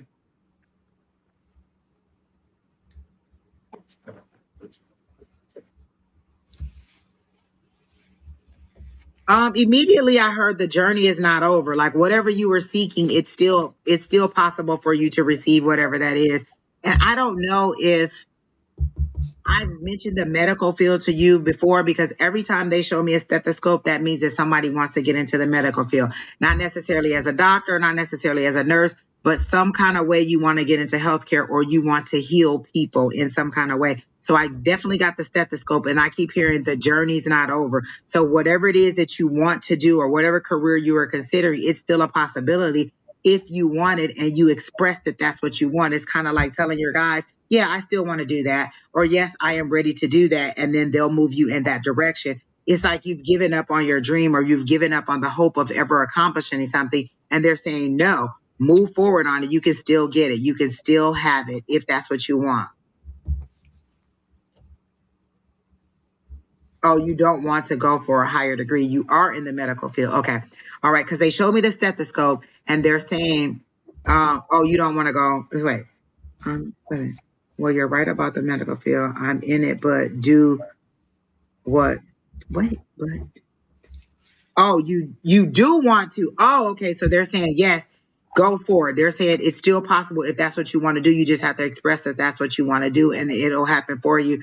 I think the money is a little bit of an issue, because they show it to me like this. And anytime I see this, that means that there's an issue with money, or you're wondering about money, but they're saying it won't be an issue. It won't be a problem. Everything will fall in line once you acknowledge that that's what you want to do and you want to move forward. Be very choosy in your schools, because I feel like you have two top choices that you want to do, and you're not sure which one to do. And they're saying be very choosy, be very thorough in your research about the schools and what each one will offer to you before you make the decision as to which one you're going to take. And I feel like if you get this degree, or if you move up, it'll open other doors for you. Because are you trying to specialize in something or something like that? Because I feel like whatever this master's isn't just like, oh, I want a master's. It's a specialization in something. Is that true, V Consultant? Like it'll be like, oh, maybe I want to go into, like, I don't know, sonograms or blah, blah, blah. Whatever it is, it's a specialty that you want to go into, and it'll give you the push that you need, or it'll propel you to another level, and it'll give you more opportunities than you have now. You're a little bit burnt out on what you're doing now, and it's not challenging you in any way. It's just kind of like eat, sleep, repeat. Like, you know everything about it and you're like, oh, I need a new challenge. So this will give you that new challenge. Oh, it is a specialty. Perfect. Okay. So that's what I got for Be Consulted. Go for it. The specialty will open more doors for you, and it'll challenge you in ways that you are looking for right now. And your age shouldn't be a factor. They're telling me about the age. Are you 56? Like, what's with the 56 that they keep showing me? Or your age shouldn't be a concern in this situation. So that's what I got for V Consultant. Okay. And V Consultant, yeah, it's interesting because I got the discernment energy around you, which it goes right to what Angie was saying. Make sure that you are very methodical in choosing which area of medicine you're going to be doing, that you'll be exploring. Is it nursing? I mean, you're a nurse. Is that what you said, Andrew? Or is that just they said they're in the medical field, yeah, but want to go for their master's in it. The master's is in a specialty. Oh, they are a nurse. Yes. Nurse. Okay. Because I was picking up nurse energy.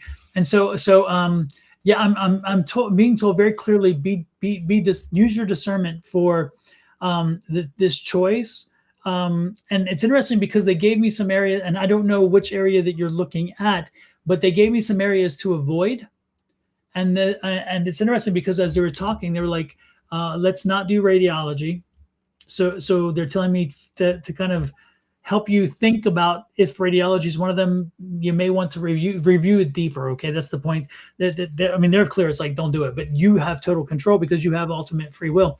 But they're saying not radiology, and not and I don't know if you love kids or not, but not peds. No peds. They said. They not necessarily more bedside is what they put.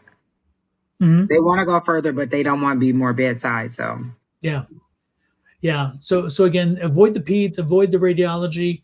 And there was one other that they were showing me energy around that I thought was quite interesting. Oh, family practice. No. Don't do it. As Angie would say, look at my face. Don't do it. No. Don't do it. That one came really strong too. And that one, it's interesting because the peds and the family practice one is telling me something about patience, like something about you with patience. And I'm not saying you're impatient, but it's one of those things that it's really not it's really not probably in your best interest to do that. And so, as Angie would say over and over again, I'm gonna give it to you here. Look at my face. Don't do it. No. Don't do it. No. Look at my face. Don't do it. No. Don't do it. No. Angie, exactly. That deserved the double. Exactly. That's the only I was getting. I feel like what the consultant wants is a position that it's like, as soon as one task is done, you just move on. Like, don't want the attachment to the person or anything. Just move on. Like, I did the test to move on. So maybe you want to go to the lab side of it, or you just want to go into reading the results of it. But I don't feel like you want to necessarily have to chart and do all that extra stuff. Like, you're tired of the mundane stuff, and you want something that's challenging, but challenging in a totally different way. Oh, there it is, data analytics. Mm-hmm. Yeah. Then it's interesting because then you should be looking at one of the areas that do a lot of research based data, like chemo, like oncologists do a lot of research because they research a lot of drugs and protocols.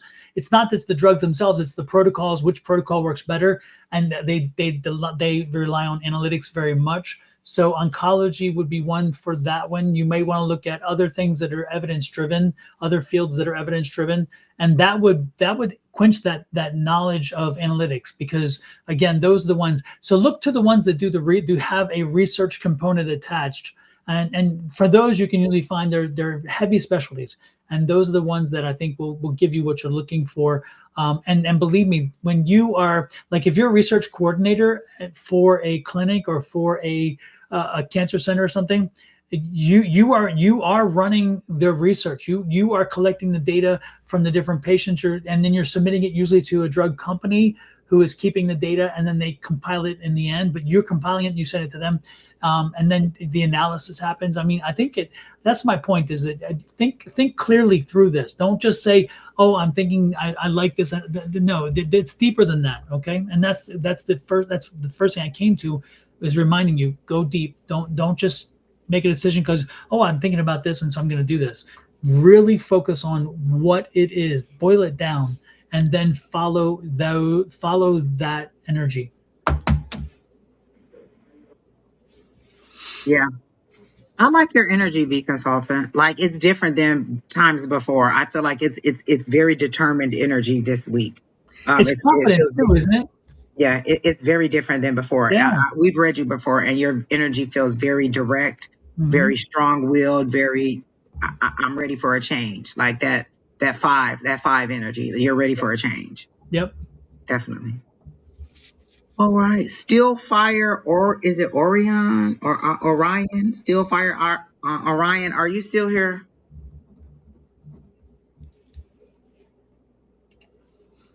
And the person who asked about whether the love reading about Jay or something, unfortunately we don't do love readings, but Miss Bonnie does does love readings, and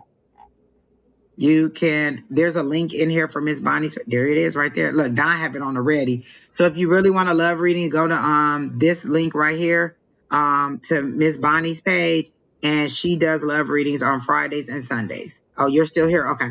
So Still Fire Orion wants gosh. Let me go back and find your question. Did we do that one already? Did we do your Still Fire? Maybe I was looking at it too much. I don't know. Oh no. Still Fire asked, were we done? And you told them no. Oh, okay. Yeah. So the question that they had, Still Fire, can you put your question back in there? I cannot find it. And I thought it was a general. Yeah, they just want a general. Is that correct? Still Fire, you want a general? Oh, there it is, a general. There it is. Okay.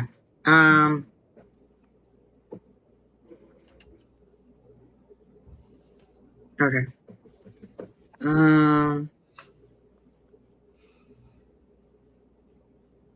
Immediately I see you digging in the dirt for something, like you're looking for something, you're searching for something in the ground. You're digging in, but what they're showing me is you don't have the right tools in order to get what you're searching for. It's like you're searching for a treasure, or you're searching for something. There's something specific that you're looking for in life. Like you're on a search for something, maybe your purpose or whatever, but you don't have the right tools to do the search that you're looking for. So whatever it is that you're searching for, you're trying to find, you're not going to find it at the moment because you don't have the right tools.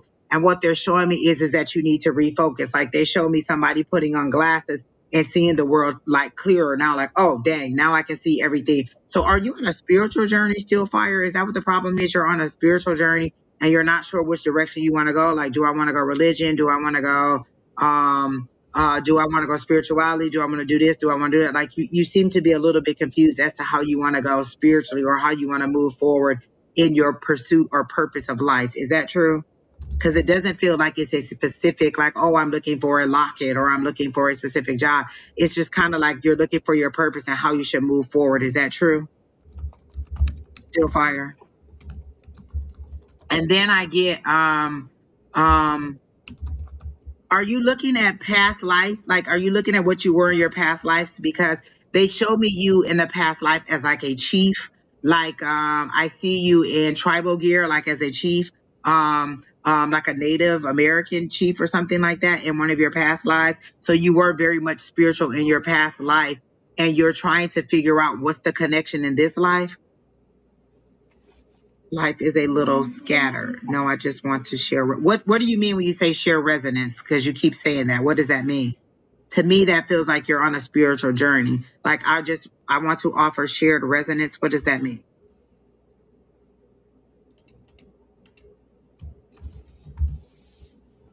But I feel like you're on a spiritual journey. Like you're trying to figure out which way to go, or like your purpose in life. Like you're searching for something, but you just don't know Like, I don't even feel like you know exactly what it is you're searching for, but you know that there's something out there that you want or something different that you want. Soul resonance. Again.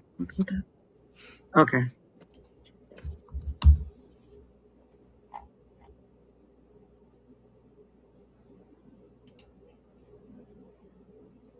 Soul resonance. Are you saying like spiritual journey? Because that's how I'm reading that. When you say soul resonance, you're trying to figure out what your soul journey is or what your spiritual journey is. Like, I feel like you're being a little bit obtuse for no reason. And um oh, helping others remember who they are. Wait, helping others remember who and what we are. Right. Spiritual journey. Right. That's what you're searching for, to help others, and you don't know how to do that. Is that what the truth is?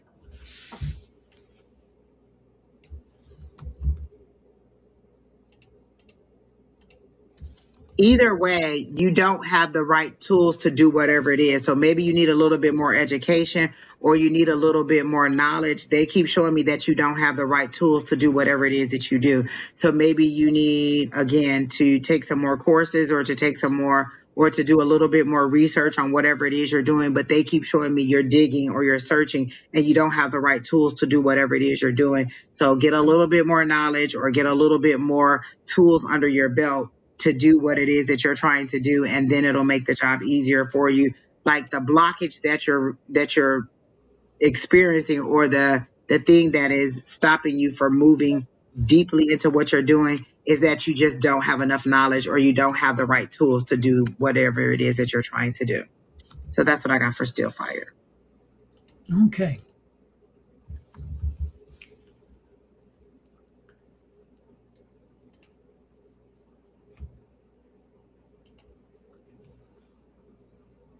You got, okay, then I completely have no idea what you're looking for.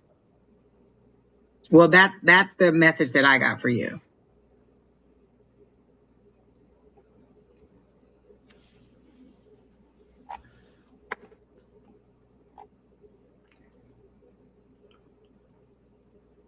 Okay. Um, I get. It's interesting.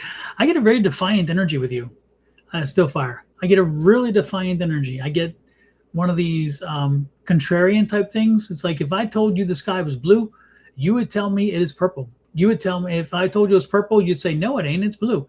And I don't know if that's in is that continuous or if that's just tonight. Are you in a contrarian mood kind of energy? And is this what's happening maybe with your life? Because right now it seems like no matter what you try, it's not coming through for you. I feel like there's this again. It's an energy of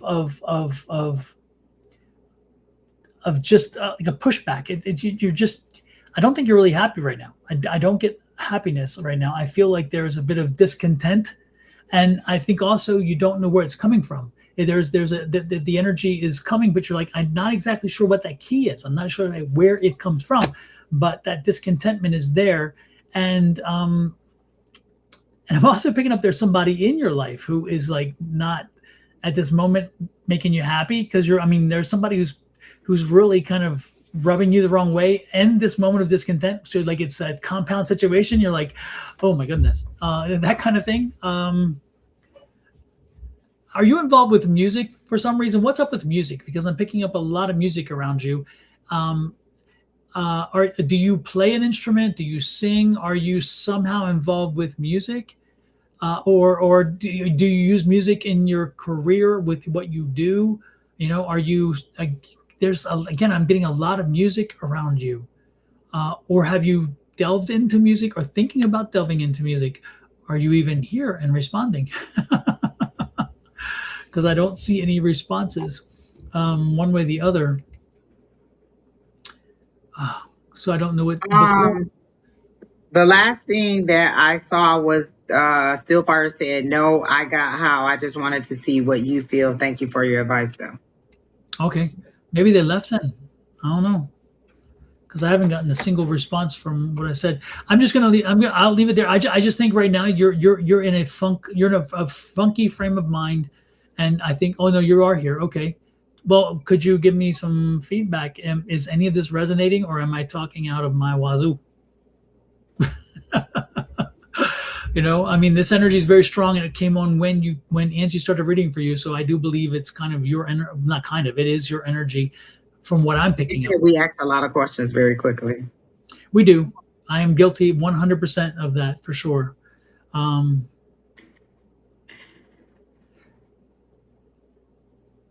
but they so the Are you in a defiant energy? That's how we there you feel. go. Like There you're you go. pushing back, and there's no need to push back. Right. And is there someone else who is rubbing against you at the wrong way at this point? You're pretty good. Okay. Well, I'll take pretty good, I guess. It's better than pretty damn bad. Who could ask for more, right? What the hell, Be a little bit more free flowing with whoever you're dealing with. Be a little bit more free flowing. Like I feel like not necessarily that you're rigid, but you like it. Like once you teach it to a person a certain way, you feel like they should follow exactly the way that you say. And so they're saying just be a little bit more free flowing in how you are reaching out or how you are responding to whoever your clients are.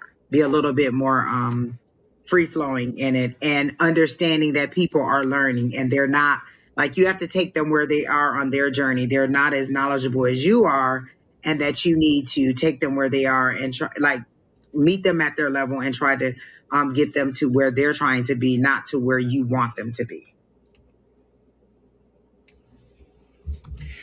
But if I could, and I'll add one more thing. Um, I believe that you have high standards for yourself, and I believe you expect a lot from yourself. So, in that same vein, I believe that you are the kind who says, if I ask that much of myself and I do return that much to myself, then I expect that from other people.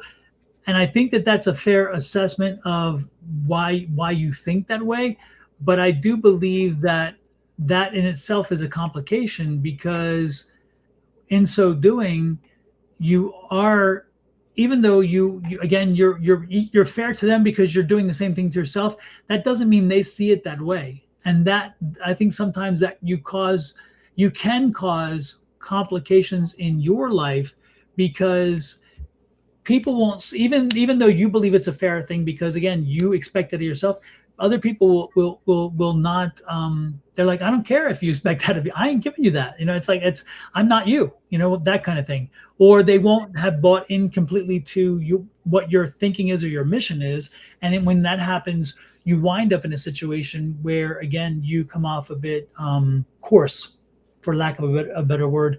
I could come up with a better word, but I can't use it here. So I think course is a good word to use in this sense. So you may want to again evaluate that and say, is that working for me at this moment? You still may want to use it, but again, look at how that's affecting you and the people around you. Because again, even if you have high expectations for yourself, that doesn't mean other people are willing to accept that for themselves. Okay, and keep that in mind. Angie, your hair looks great, by the way, Kelly says. Thank you, Kelly. Oh, he says I am a bit pushy. Okay. Mhm. Yeah. All right. Well, who's next? Yeah. But yeah, I will give you one more thing about the what's coming for you in this summer. By the way, Still Fire Orion.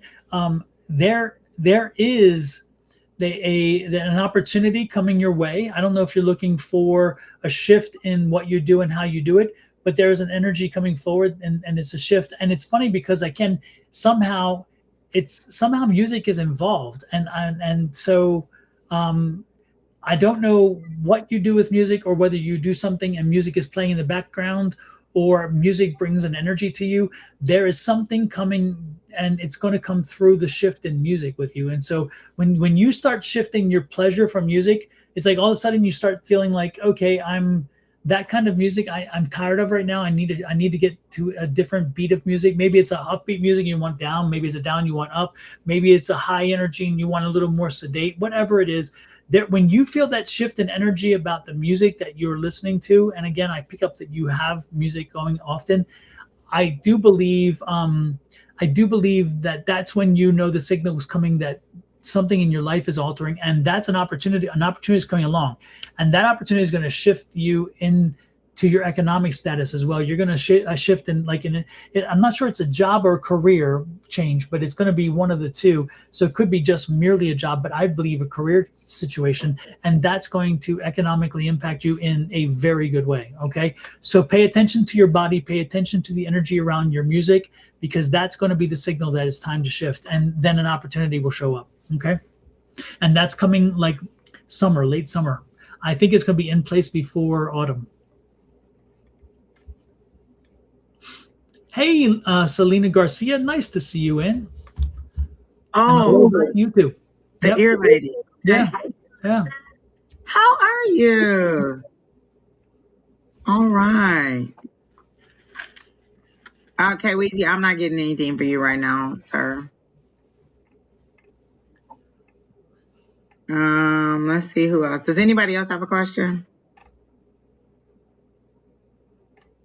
How about Brolik? Oh, Brolik, are you still here? Yeah, Brolik, are you still here? If so, we're going to give you a reading. Oh, I pulled my cable. I keep moving my feet under my desk, and what happened is I moved my cables around the other day, and they're hanging right now, and I'm like, I got to be careful. What I used to do with my feet, I can't do with my feet, because now I'm pulling cables and moving cameras. Lord have mercy. Oh my goodness. Okay, Brolik. All right. Bianca, I've seen your question about your grandmother, and I have tried to tap in. I haven't received anything yet, but if I do get something, I will try for you. I just haven't gotten anything from your grandmother, and I'm not ignoring you. I do see it. I just haven't received any energy for her yet. So Brolik, let's see. And Don, if you have anything, you could go ahead. Okay.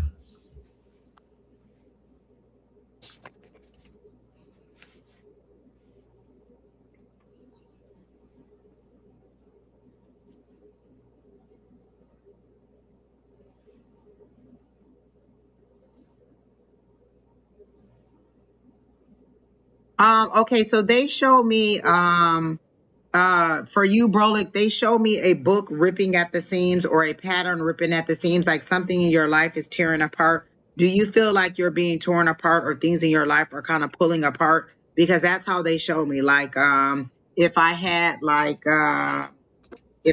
this right here piece of paper, and it is like ripping in the middle, like I feel like it's ripping here, and you're and it's just slowly tearing apart, and I feel like things are falling apart for you. Are you going through a difficult time right now, ripping at the seams? But I feel like if you go ahead and let it separate, whatever's on the right side is where you should go. You just need to move on and let this side go, let the left side go. So whatever's on this side seems to be painful, and if you disconnect from it, you'll be able to find peace on the other side. So is that true, Brolik? Like you're going through an emotional situation, or you're going through a tough time right now, and but you're holding on to something that you need to let go of, like you're holding on to an emotion or a feeling or some situation that you need to let go of, a painful thing, because I got the word painful, and they just show me a pickaxe, and you're just picking at it and picking at it and picking at it, like you're looking at it from every angle, and you're just trying to pick it apart. And they're saying if you just let it rip apart and go over to the other side, you'll find peace from whatever that issue is, and then you'll be fine.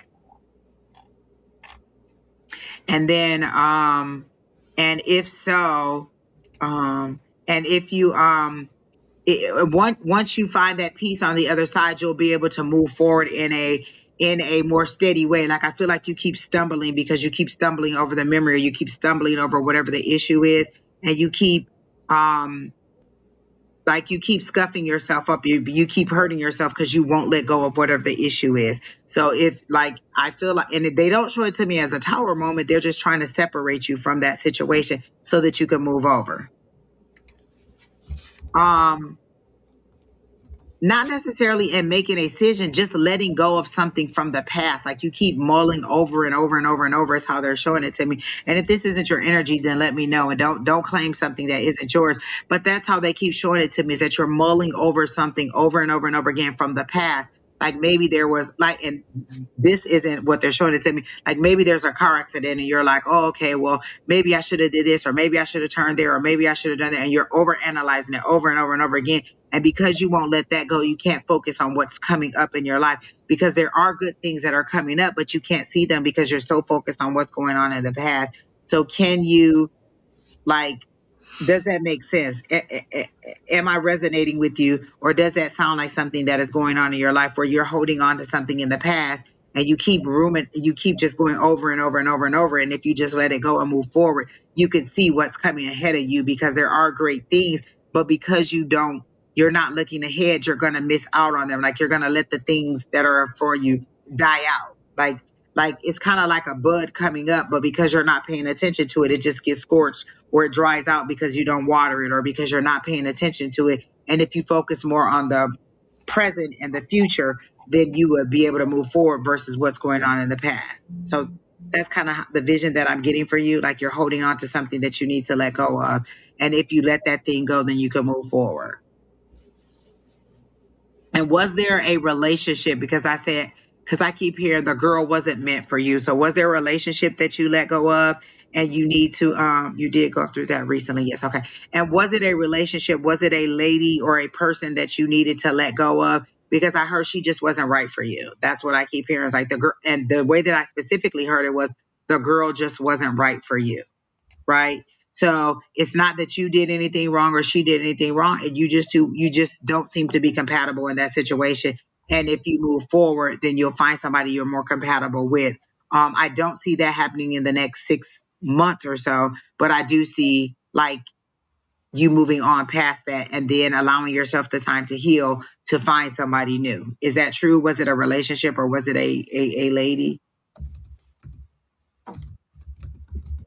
And that's how it's being presented to me. And that was the exact word. The girl wasn't right for you.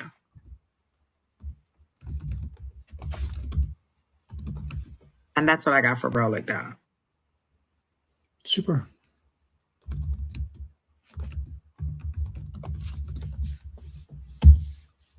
Brolic. It's interesting. I've got some conflicting information coming through, and I don't know if it's because of like it's for you, or whether it's just conflicting because there's so much other energies around here. Who's the Canadian?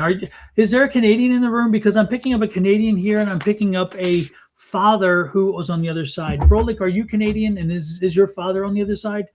Is that your energy, or would this be somebody else?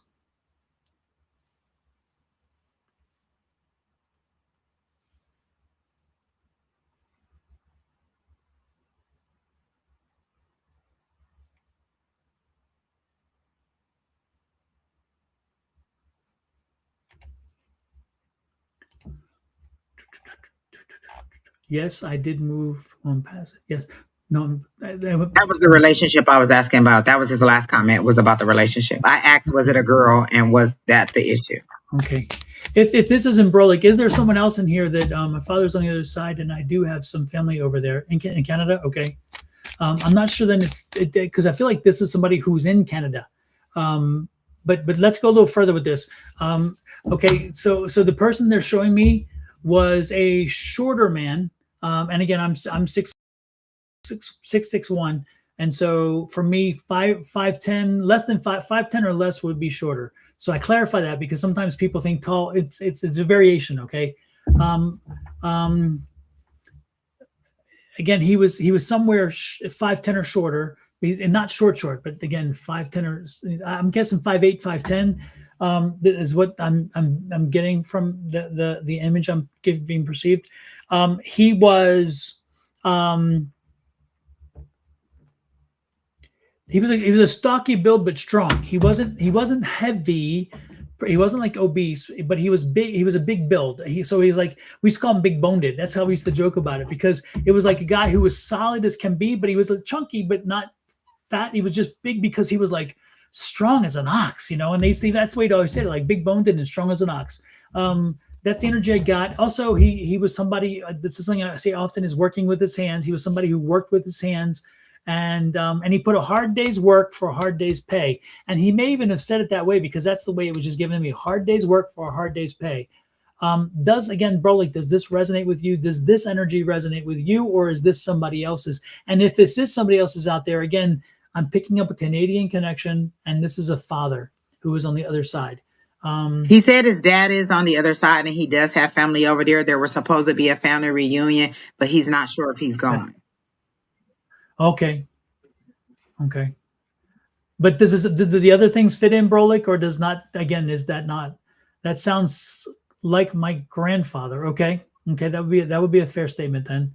Okay. Oh, you reunion is regard to the grandfather. Oh, okay. Well, that would make sense then. All right. All right. And what did your grandfather, again, was your grandfather more of a rural community guy? Because I'm seeing more of again, not city. He's not city. And it's funny because he was clear for some reason that he wore that as a badge of honor that he's not city. I'm not citified. I'm one of the energies, you know what I'm saying? And so it's like, I'm not citified. So he was somebody who was very proud to be from not the city. So this could be the burbs or the royal I had a community. friend who Okay. used to say, I'm just a little old country boy from South Carolina. He loved to say that. Mhm. Yeah. Yeah. Yep, absolutely. As much as I love saying I'm from the city, I know people who would say, ain't no way. Yes, he was. Yes, he was. So this must be him, Brolik. Brolik, you need to go to that reunion. You need to go because that's why he's coming in. He's like, you need to be part of the family. You need to be. He's like, go there, and he's like, remember your roots. He's very proud of his roots, and that's why that's why he made an issue there about roots is to remind you. You make this happen. Make this happen because there's going to be an energy that you're going to pick up there that's going to spark something fresh and new in you, and it's going to really lift you up. So he wants you to be there. He's suggesting you to be there, and he's telling you it's going to be a good experience. So make sure you take the time out to do that. Okay.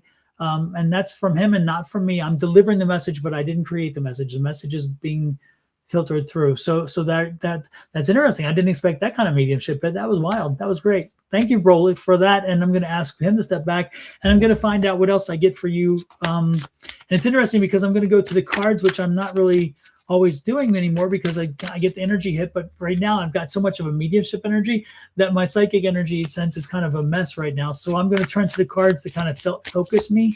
All right.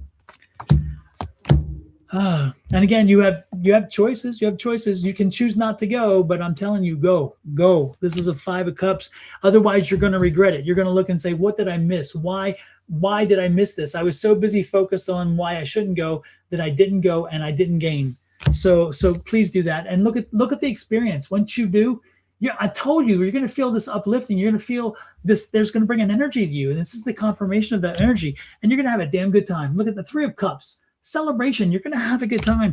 These cards just said exactly what your grandfather just told me. The cards confirm what your grandfather told me. Okay. So let's put it on your calendar. Let's make it happen. Okay. I'm That serious. makes so much sense because I kept saying you're stuck on something from the past and you're not looking at the future, at the present or the future. Mm-hmm. And like you said, look forward to it. You got to focus on the future. I love it, Don. And that 5 of Cups is that exact card. Because again, it's like I'm so focused on what has been spilled, whatever, that I'm forgetting that right there some great stuff, and we all do that. Don't give me Brolik, I'm not picking on you. We all do that, but sometimes we need reminding to shake ourselves out of it. Listen, okay? I've been in that situation where I'm like, oh my gosh, I gotta go back home, or I gotta go to this such and such, and then when I get there, I have an amazing time. So It's worth it. That's worth it. And you got to get your passport. That's not a hard thing. It's easy. No, exactly. No. I mean, if you wait, you're gonna have our president on your passport. So I was gonna say that, Angie. You caught me. I'm like, oh God. I'm like, I didn't want to get political, but I did hear that. I'm like, I can't believe that we've never had a president yet put their face on a passport. I'll leave it there because it's like, what is? I don't know. Exactly. Anyway. People. Next. We were right there, Don. We were right on the same page. Oh my goodness. Yes, yes, yes. All Oh my right, god. who's next? Can you guys give us something upbeat? Like, who want to know about their job or their, y'all know, their dog or something? Y'all got some good stuff y'all want to know about? We're rounding out the 2 hour mark. So what y'all got good? We want to end it on a great, great, great note.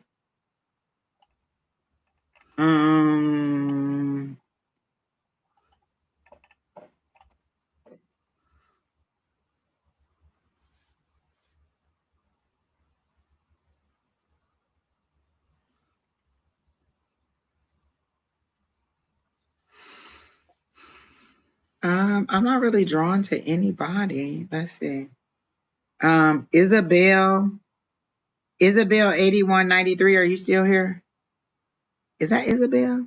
No, I need glasses. I have to go to the doctor and see if I need glasses now. It's terrible. It's a downhill slope when once you put those readers on. I'll be trying not to do it. But I got a whole, I feel like Fred Sanford when I go into my little thing, like I just got a whole drawer of glasses and I just be like, what is going on? Like, I can hear that song too. oh, that a little bit. Hold on now. All right now. Like I just got a whole bunch of glasses and I just feel like Fred when he be like, let me try these. Lamont. Exactly. Okay. Isabel is still here. Okay. Isabel, did you have a question? Because I didn't see that you had a question.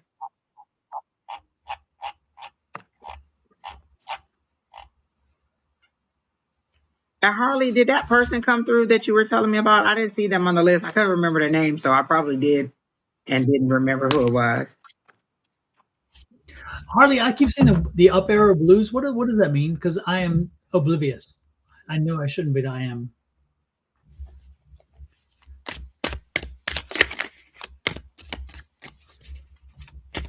Is that Tammy from class? I don't know. Tammy Ann Wadrick, are you also from Canada? Are you from the north?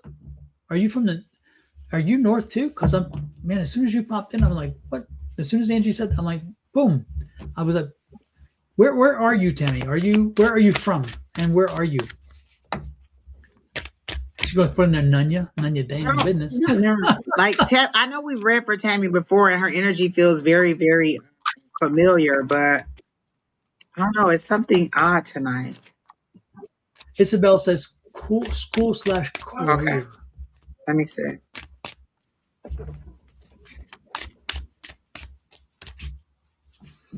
Don, I didn't what hear do the which arrows question mean? Don wants to know, why do you keep putting the arrows? What does that mean? Yeah. The white arrows with the blue background. Is there a specific reason? What does that mean? Because I'm not good with emoji. You know we're old. Isabel, she says. Is she telling us to look up at the comment? Or is Isabel the one that she asked you to read for? Is that what she's asking? We're so confused, Harley.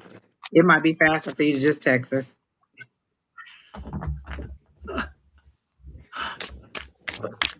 Oh yes. We still don't know.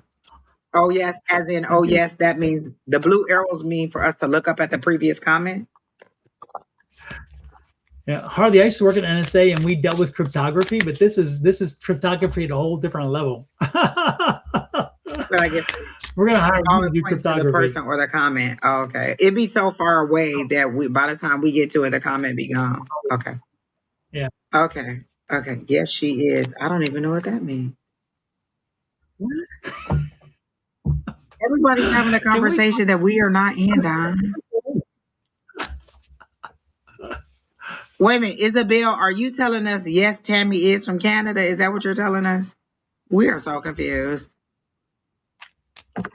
When you say yes, offer us what the yes means. Say yes, blah, blah, blah. Yes, I'm the person Harley sent, or Harley was going to, or yes, I am whatever. Okay, got it. Okay. All right. So Isabel wants to know about school or work. Let me see. I'm not getting anything clearly on her, so Don, I may have to go to the cards. If you get something before me, go ahead and feel free. Okay. The only thing I'm getting is like a teeth issues. What's going on with the teeth, Isabel? Are you taking care of your teeth? Because I'm getting a tooth issue, and it was not here until your energy came in. So it's like, what's happening with the teeth? You know, have you been to a dentist recently? You need to go to a dentist because I'm picking up that. Okay. Oh, Tammy is from Canada. Okay. Good. What's up with me in Canada tonight? I'm picking up all kinds of Canadian energy all of Maybe a we need to sudden. have a visit Can- now. Is it Ontario, Tammy? Is it Ontario? Is that does that ring? Are you Ontario? Because I just got that too. As soon as you said yes, as soon as I saw I'm from. Oh, interesting.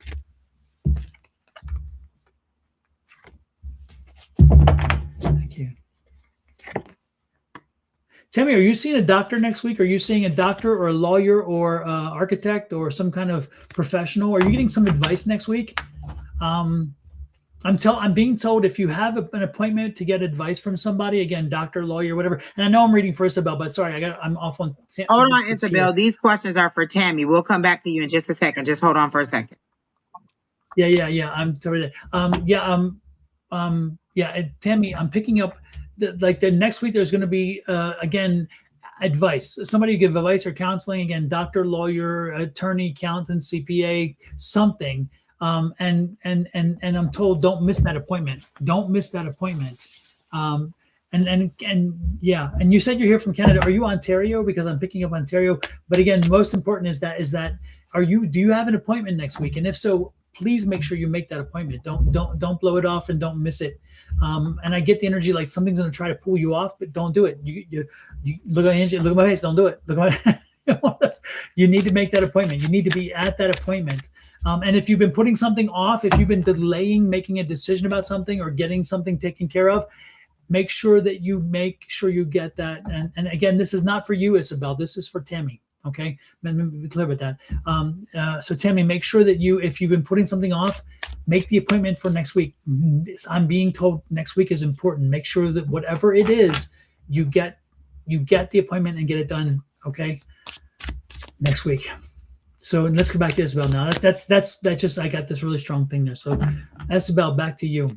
Did you pick up something, Angie? Isabel, are you anticipating layoffs or something at work? Like, because I feel like the lights are going off in the office, like everything's going dark. So is the business like is there some kind of anticipation like the business like are they going out of business? Are there going to be layoffs or is it going to be acquired by somebody else? Because I get the lights going off at work and it's just total darkness. Like I don't get them coming back on at all. So is there some kind of situation where your job is about to be shut down, phased out or something like that? And I don't want to scare you if that's not what the kind of energy you get, but I get the anticipation of like a shutdown or like it's an ending, but I feel like you already know this, like you're anticipating it. And that's why you're asking about career because you want to know what's the next step for you.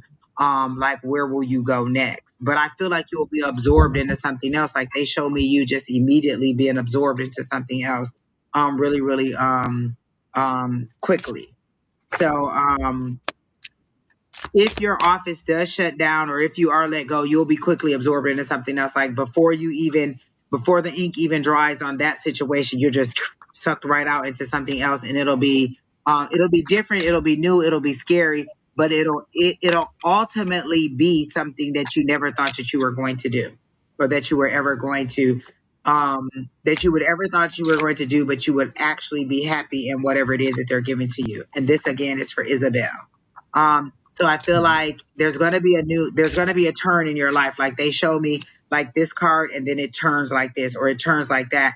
And you're totally facing a different direction. Again, it'll be scary and it'll be something totally new, but it'll be satisfying and it'll be something better for you in the long run. So I feel like you should go ahead, like, don't fear it. Like again, they keep showing me before the ink even dries, you're moving on to something else, Isabel. And so you'll be fine. You're currently an intern. Okay. So, that's why the lights is going off because maybe the internship is ending. But I feel like so maybe before the internship ends, you'll be moving right on. You'll be moving into something else. So good things are coming for you. Don't even worry about it. Like they completely showed me before the ink even dries, before this ends, you're sucked out into something else. So if you've been applying for something else, you're going to get it and you're going to move forward. So don't worry about it. Something better is coming for you. But it seems to be different than what you're doing. Like maybe you went into this internship and it wasn't what you thought it was going to be, or it wasn't what you wanted it to be. Like I remember I wanted to be a lawyer my whole life. And then I worked at a law office and was like, this isn't what I thought it was going to be. And so I wanted to move on. But I feel like you will, whatever the next opportunity you go into will be so much better. It'll be something totally different and you'll love whatever it is. Oh, so she get a And you're getting internship in medicine? Is that right? Is that what she's saying? I don't know that hers is in medicine because her and Tammy's information are overlapping. Like Tammy's the one who put in the doctor stuff, but Isabel, she says she has one more year left in school and deciding if should get her master's. Okay, so a master's probably not for medicine because a master's not medicine. But definitely the next opportunity will come along before this one ends. So you're going to be fine on whatever, however you decide to move forward.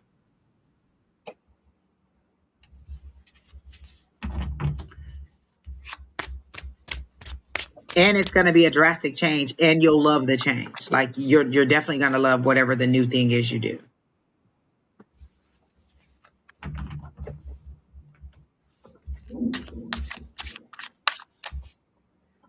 So Angie, are you picking up the energy that she will do the masters, or are you thinking she's gonna? I don't know. Not I pursue feel that. like whatever it is, she's going to be sucked into it immediately. So I don't necessarily get masters yet. And I actually don't heard either. hold on. Like get your masters or whatever degree you're going for now, get that and then get into the work life and see what you like about it. You may not even need the masters. Yeah, no, I was picking up the energy of you may be planning it, but be prepared that an opportunity will arise that will want you that will take you, and once you get in that opportunity, you're gonna realize the masters would not have added much value to your economics, because you're gonna find out that by being in the employment, you're gonna learn so much more. You're gonna grow so much more. And apparently the opportunity that's coming your way is one that you don't want to miss anyway. It really is And a very strong. I feel like they're going to pursue her. Yeah. Yes. Yep. And you can always come back to the masters, no problem. But if you miss this opportunity, you may not be given this kind of opportunity again. I really do feel that there's a great opportunity coming your way, not just a great opportunity coming your way. Yeah. Something that she'll really enjoy. Like I feel like it'll be something that'll build longevity. And it's a totally different direction from whatever it is she's doing. Yeah. Like, are you not happy in the internship? Because I heard you say that you didn't want to stay there, or you wouldn't want to stay there. Like, is it that it didn't work out the way you want, or it just like, what is it about the internship that you don't like? Because I don't feel like you're pleased. But I don't feel like you're doing a bad job. I feel like you're doing a good job under whatever the circumstances are. Like you're still doing a good job, and you'll be pursued. You'll move on to something else, and it'll be better than you ever anticipated. And is this a technical? We're talking a technical thing, right? Not just it's not like writing or because I'm not putting it down, but I'm saying it's not just like writing and English. It seems to be a more technical concept. Whatever you're doing is more technical. I didn't get the medical field either. Yeah.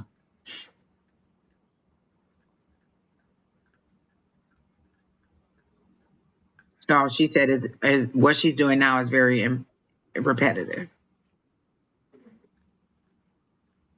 Work instructions? All work instructions. Hey, Miss Mary, nice to see you in. Are you enjoying this cool weather, Miss Mary? Because it definitely has been cool. But I don't mind it. It isn't that cold. It's not cold, yeah. It's not. The breeze coming in the window at night is nice and welcome. Yes. I opened up my window last night and I had to actually put a cover on because I was like, ooh.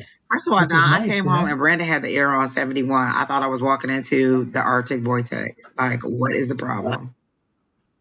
You're like, oh my God, yeah, school's out because I don't control my thermostat anymore. I had to put on a robe and plug up the heated blanket and crank it up to 10. Like, what is the problem, Brandon? Oh my gosh, I totally get that one. I totally get that one. Lord have mercy. Isabel, is it technical? We've been waiting on that answer for a long time.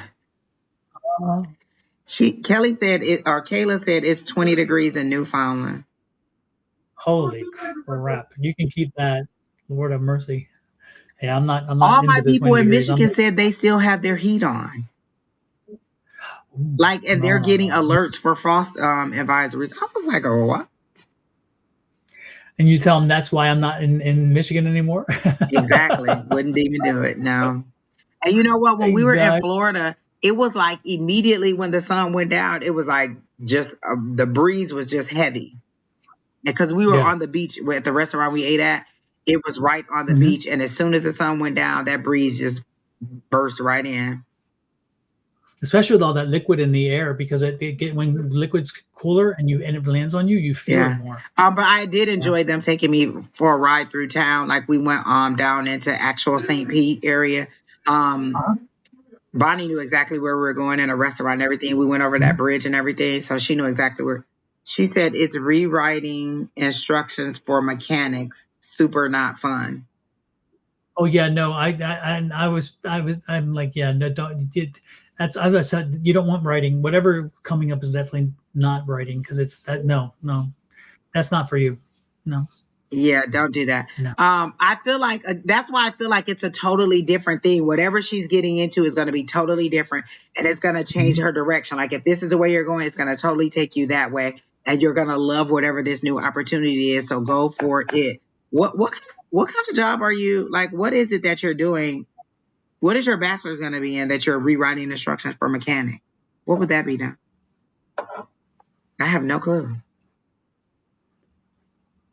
That is writing though. I mean, it's a not literature, but it is writing. It's technical writing, I guess, right? And there's a big career field around technical writing manuals and editing manuals and writing new manuals and creating things. But I have a friend who did it, and he traveled all over the I don't world. know that I wouldn't mind that, Don, because now that you say travel, that would give me exactly that. I feel like you would have to learn like the information that you're doing and, or learn about it to be able to write, to write it correctly instruction wise. Yeah. Well, the best part about it, you don't have to learn it so much because when you learn how to write in a technical manner, mechanical engineering. Oh, so wait a minute, you're in mechanical engineering and you're writing instruction manuals? That was Something the ain't one right thing, here. that was the one engineering area they told Brandon not to do. Yeah. Yeah. I didn't go there. When I was looking at, I did electric engineering, so electronic engineering. For me, it was building computer models and computers. I did not go that way. Mechanical, no.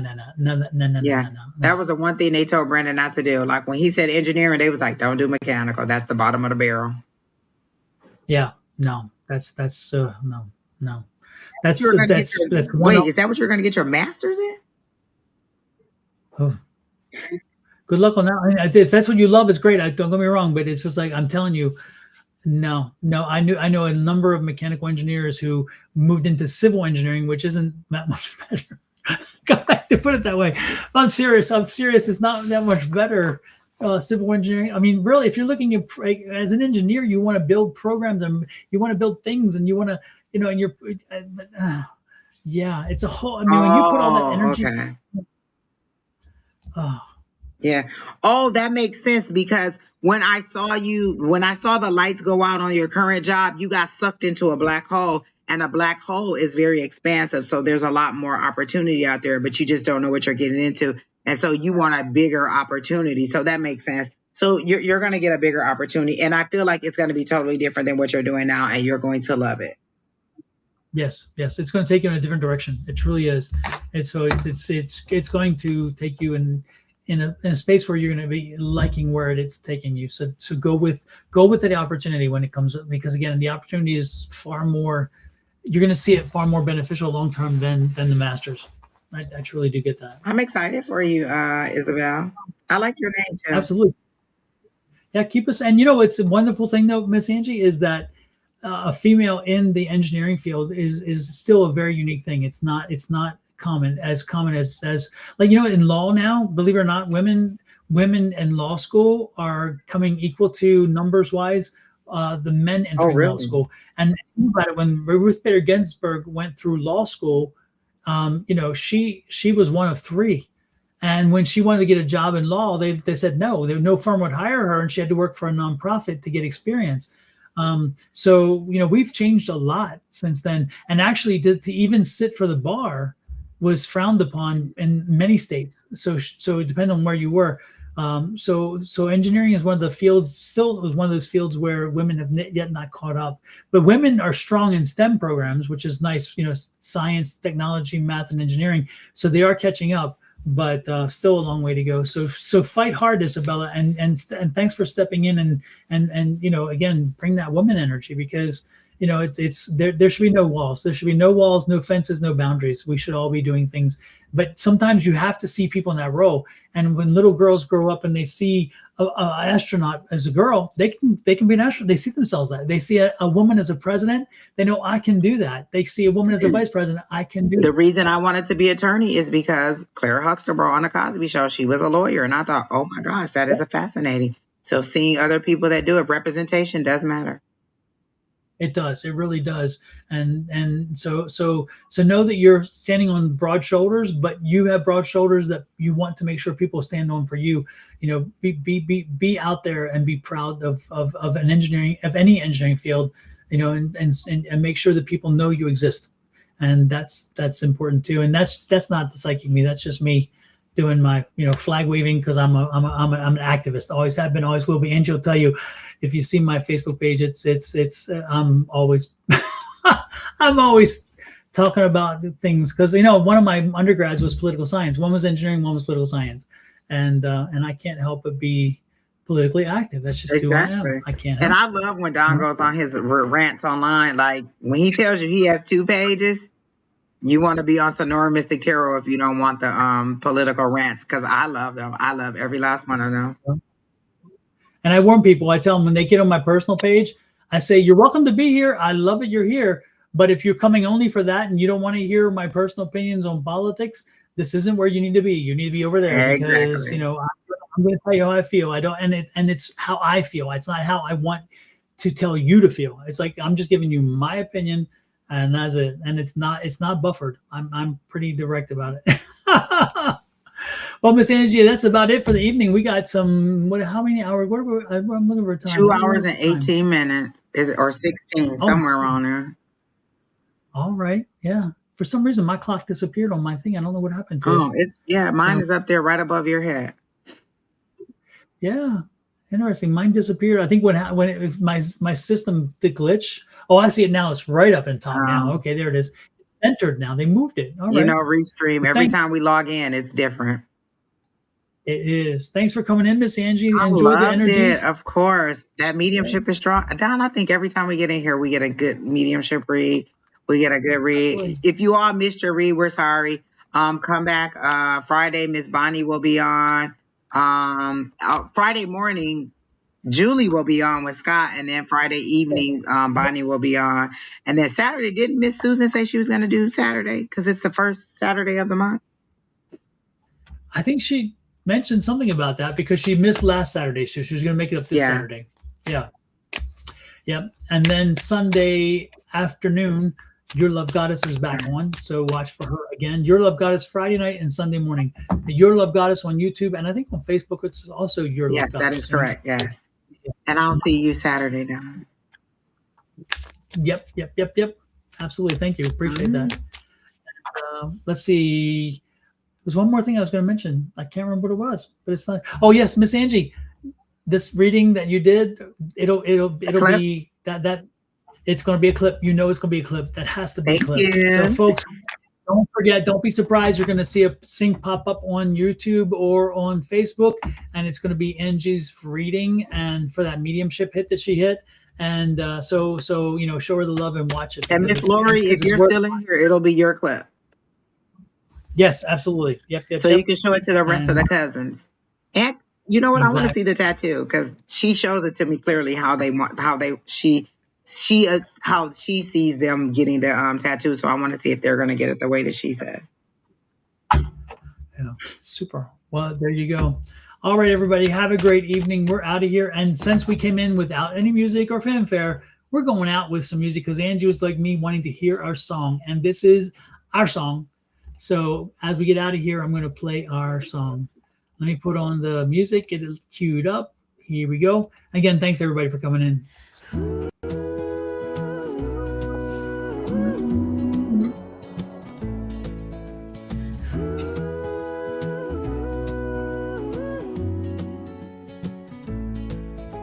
Step into the mystic zone tonight. Dawn and Angie shining bright with tarot cards and spirits near. Answers to your questions appear. Sonora